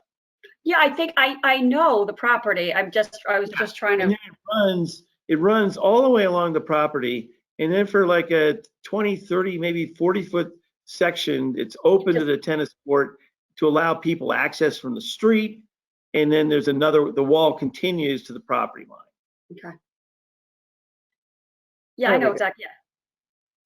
Yeah. If everyone can see my screen, let me just clear up what we're all talking about so we can see. So this is the end of the wall here. And this is the existing tennis court. And this is a tennis court fence. As we move down, you'll see there's another wall here. But that's more like a stone, and then there's hedge.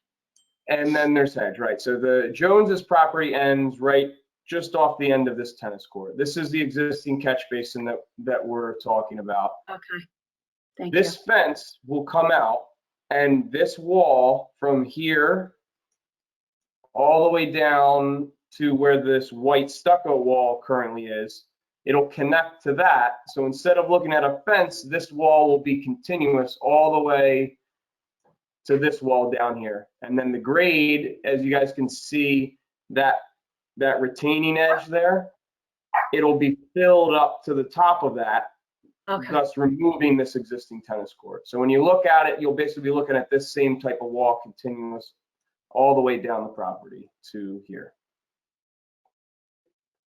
And Jeremy, there's no issue with the height of that fence wall, whatever you want to call it? The wall can only be 4 feet high maximum, and That's what, at 4 feet high, I think it would match the existing wall, but that would be a requirement that it be 4 feet high. Thank you. It's not like a retaining wall. This is just sort of like a still like privacy more than anything else.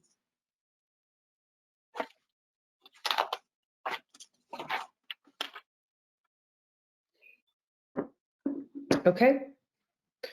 Are there any other questions or comments from the public? I'm sorry that I'm being interrupted by my co-counsel, the barking dog. Yeah. It's okay.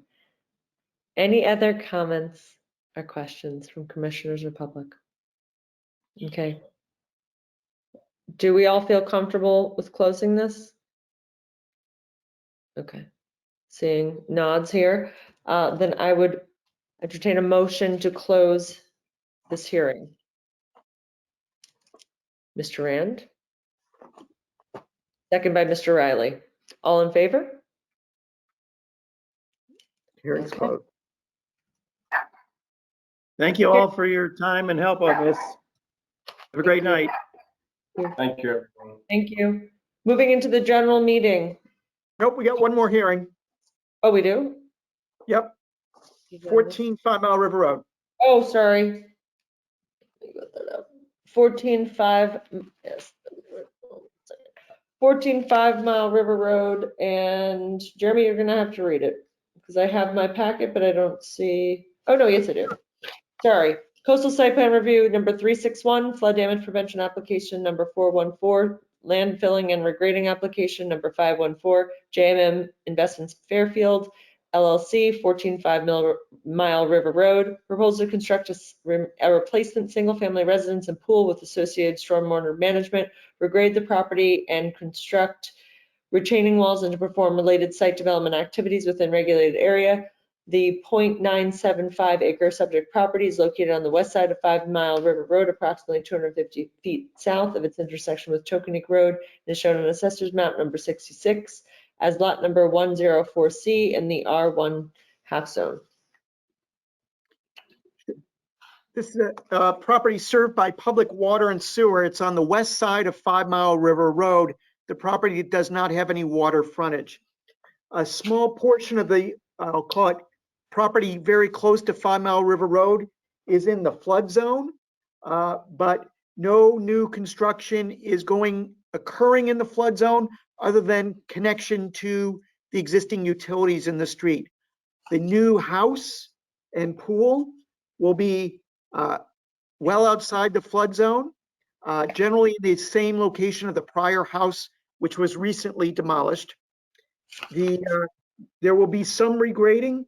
Much of the regrading that the commission's looking at tonight is relative to the northern side of the property, where there'll be a side-facing garage. So there'll be a little regrading near that northern property line.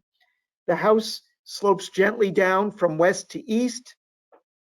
Land Tech is here to talk about water quality and a requested waiver of section 880 as we discussed with the prior application. Because the subject property is close to the Norwalk line, we did refer this to the Western Connecticut Council of Governments. Their email dated September 21st says the opinion of WestCog staff is that the proposal is of local interest and with minimal intermunicipal impact. Therefore, it is not being forwarded to adjacent municipalities and the regional staff is making no comment.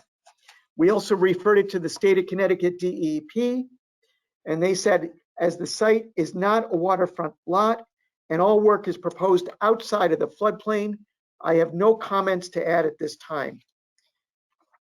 So I'll turn it over to Kurt Lowenstein and Eric Bernheim and the team representing 14 5 Mile River Road, talk a little bit about the new house, the driveway, the pool, the stormwater management.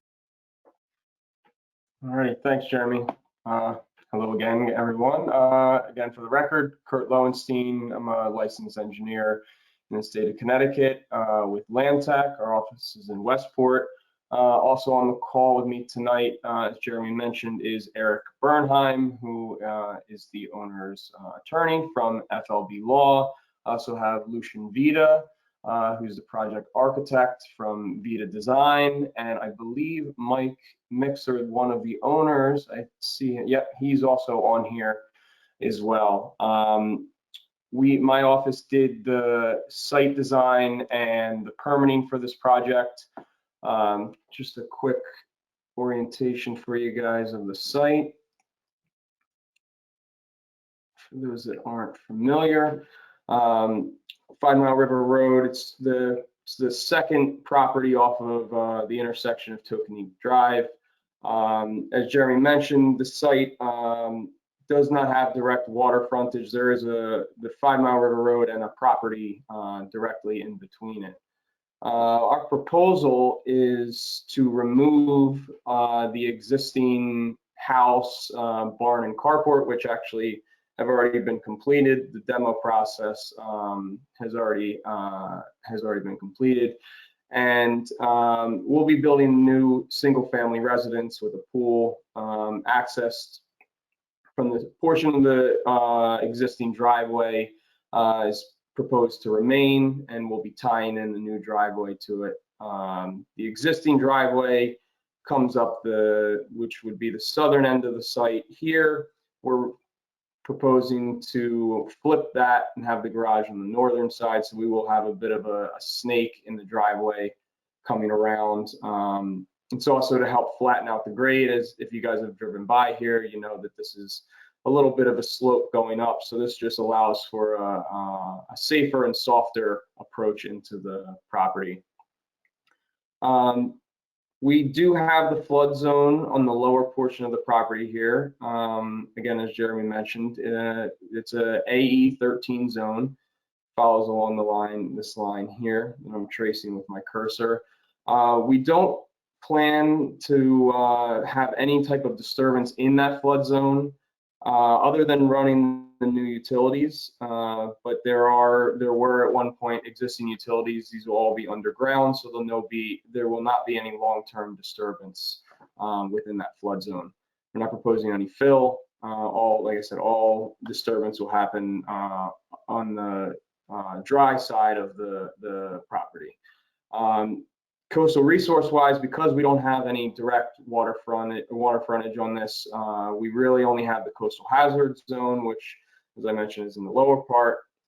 Everything to the west of the flood zone is considered shorelands because by elevation it is above the flood zone. Just one correction for the record, though, we will not be requesting a waiver for Section 880 as we did in the last. Because we don't have direct frontage to 5 Mile River, which is located to the east of the property here. In order not to have any impact to the 5 Mile River drainage system, which is owned by the town, we did provide attenuation for the 50-year storm. The system to the north of the residence, which will be under the proposed driveway, will handle all the runoff from the new house, covered patio, and covered porch.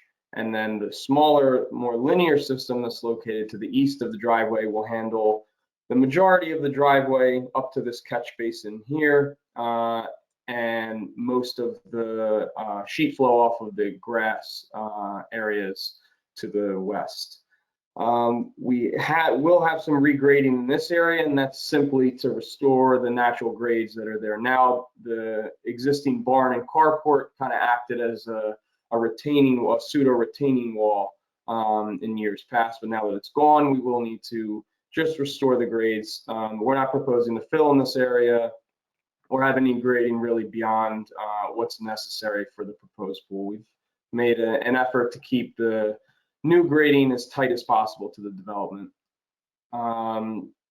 E&S controls we will have along the toe of the slope here, or rather the top of the slope at the toe of the driveway. We will have silt fencing across there just to keep any erosion that happens along this steep slope here.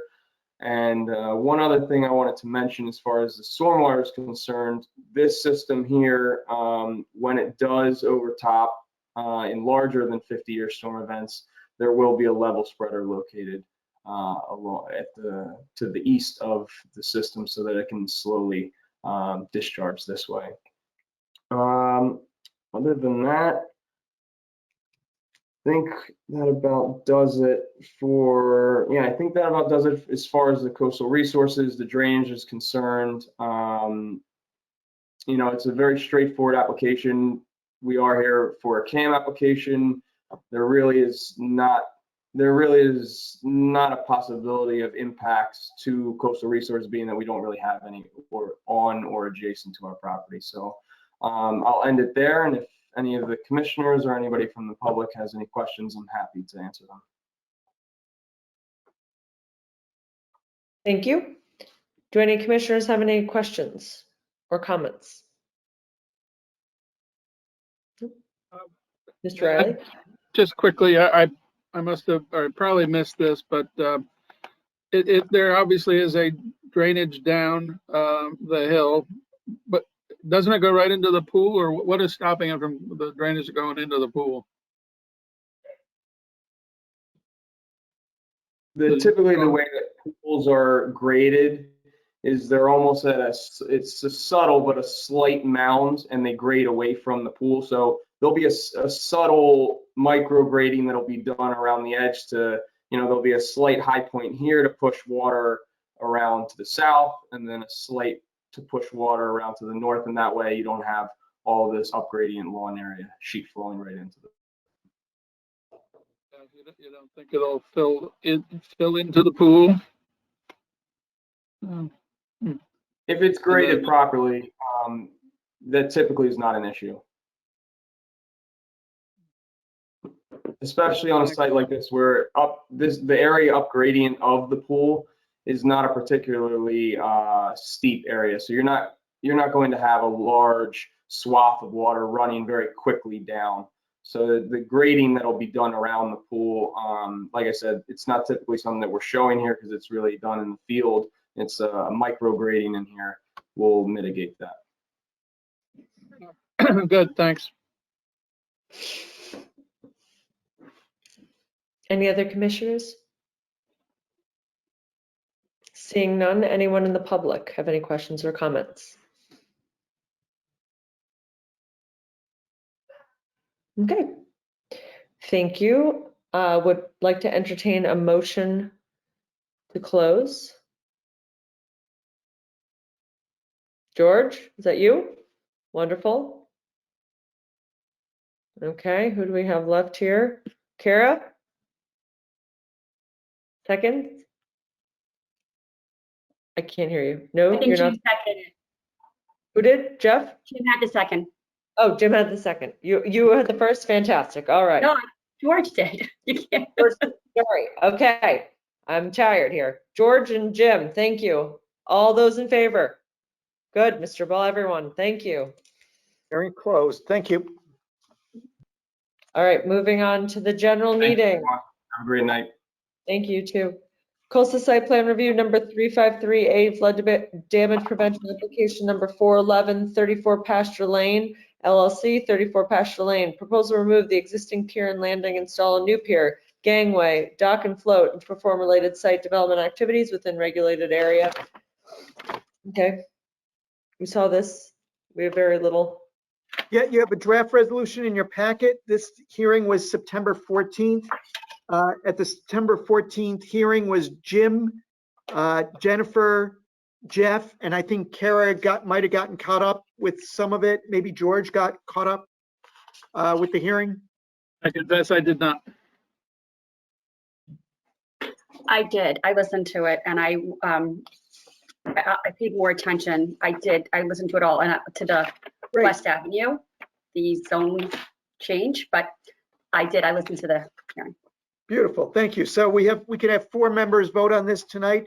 It's a straightforward doc draft resolution. Nothing fancy here, it's all straightforward. Great. Okay, does anyone have any comments, questions, Scribner's errors? Like that, we're trying to keep Mr. Mulvaney here with us. Use some I of know his. you have to just use the same phraseology. No, I don't have any. Seeing none? Motion to approve is submitted. Mr. Ball, there. Ms. Gately, thank you.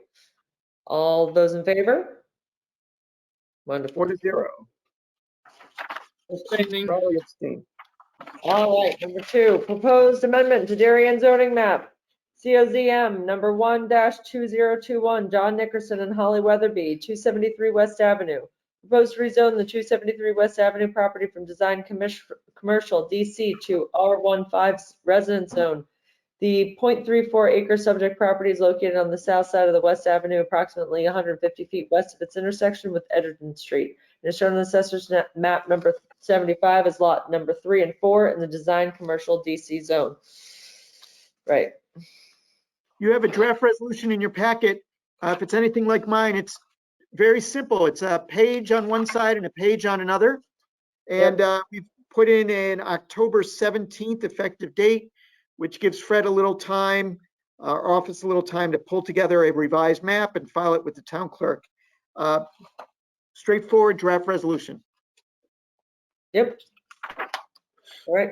Motion, any issues, anything there? Okay, great. Motion to approve as submitted.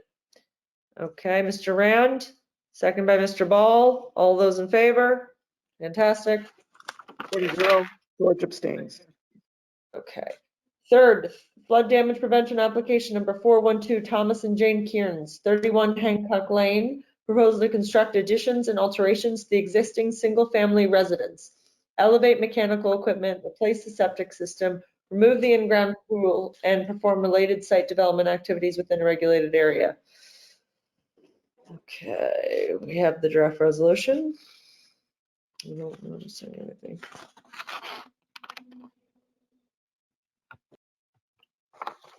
Okay, anyone have any issues with this?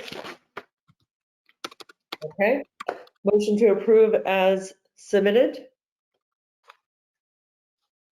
Okay, Mr. Ball. Second by Mr. Rand. All those in favor? Okay, wonderful.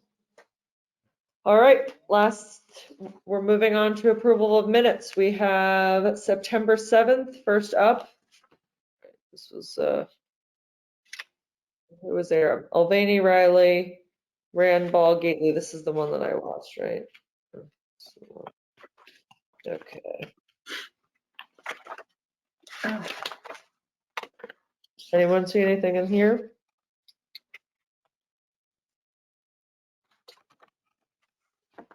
Looking through to see if I have any notes on here.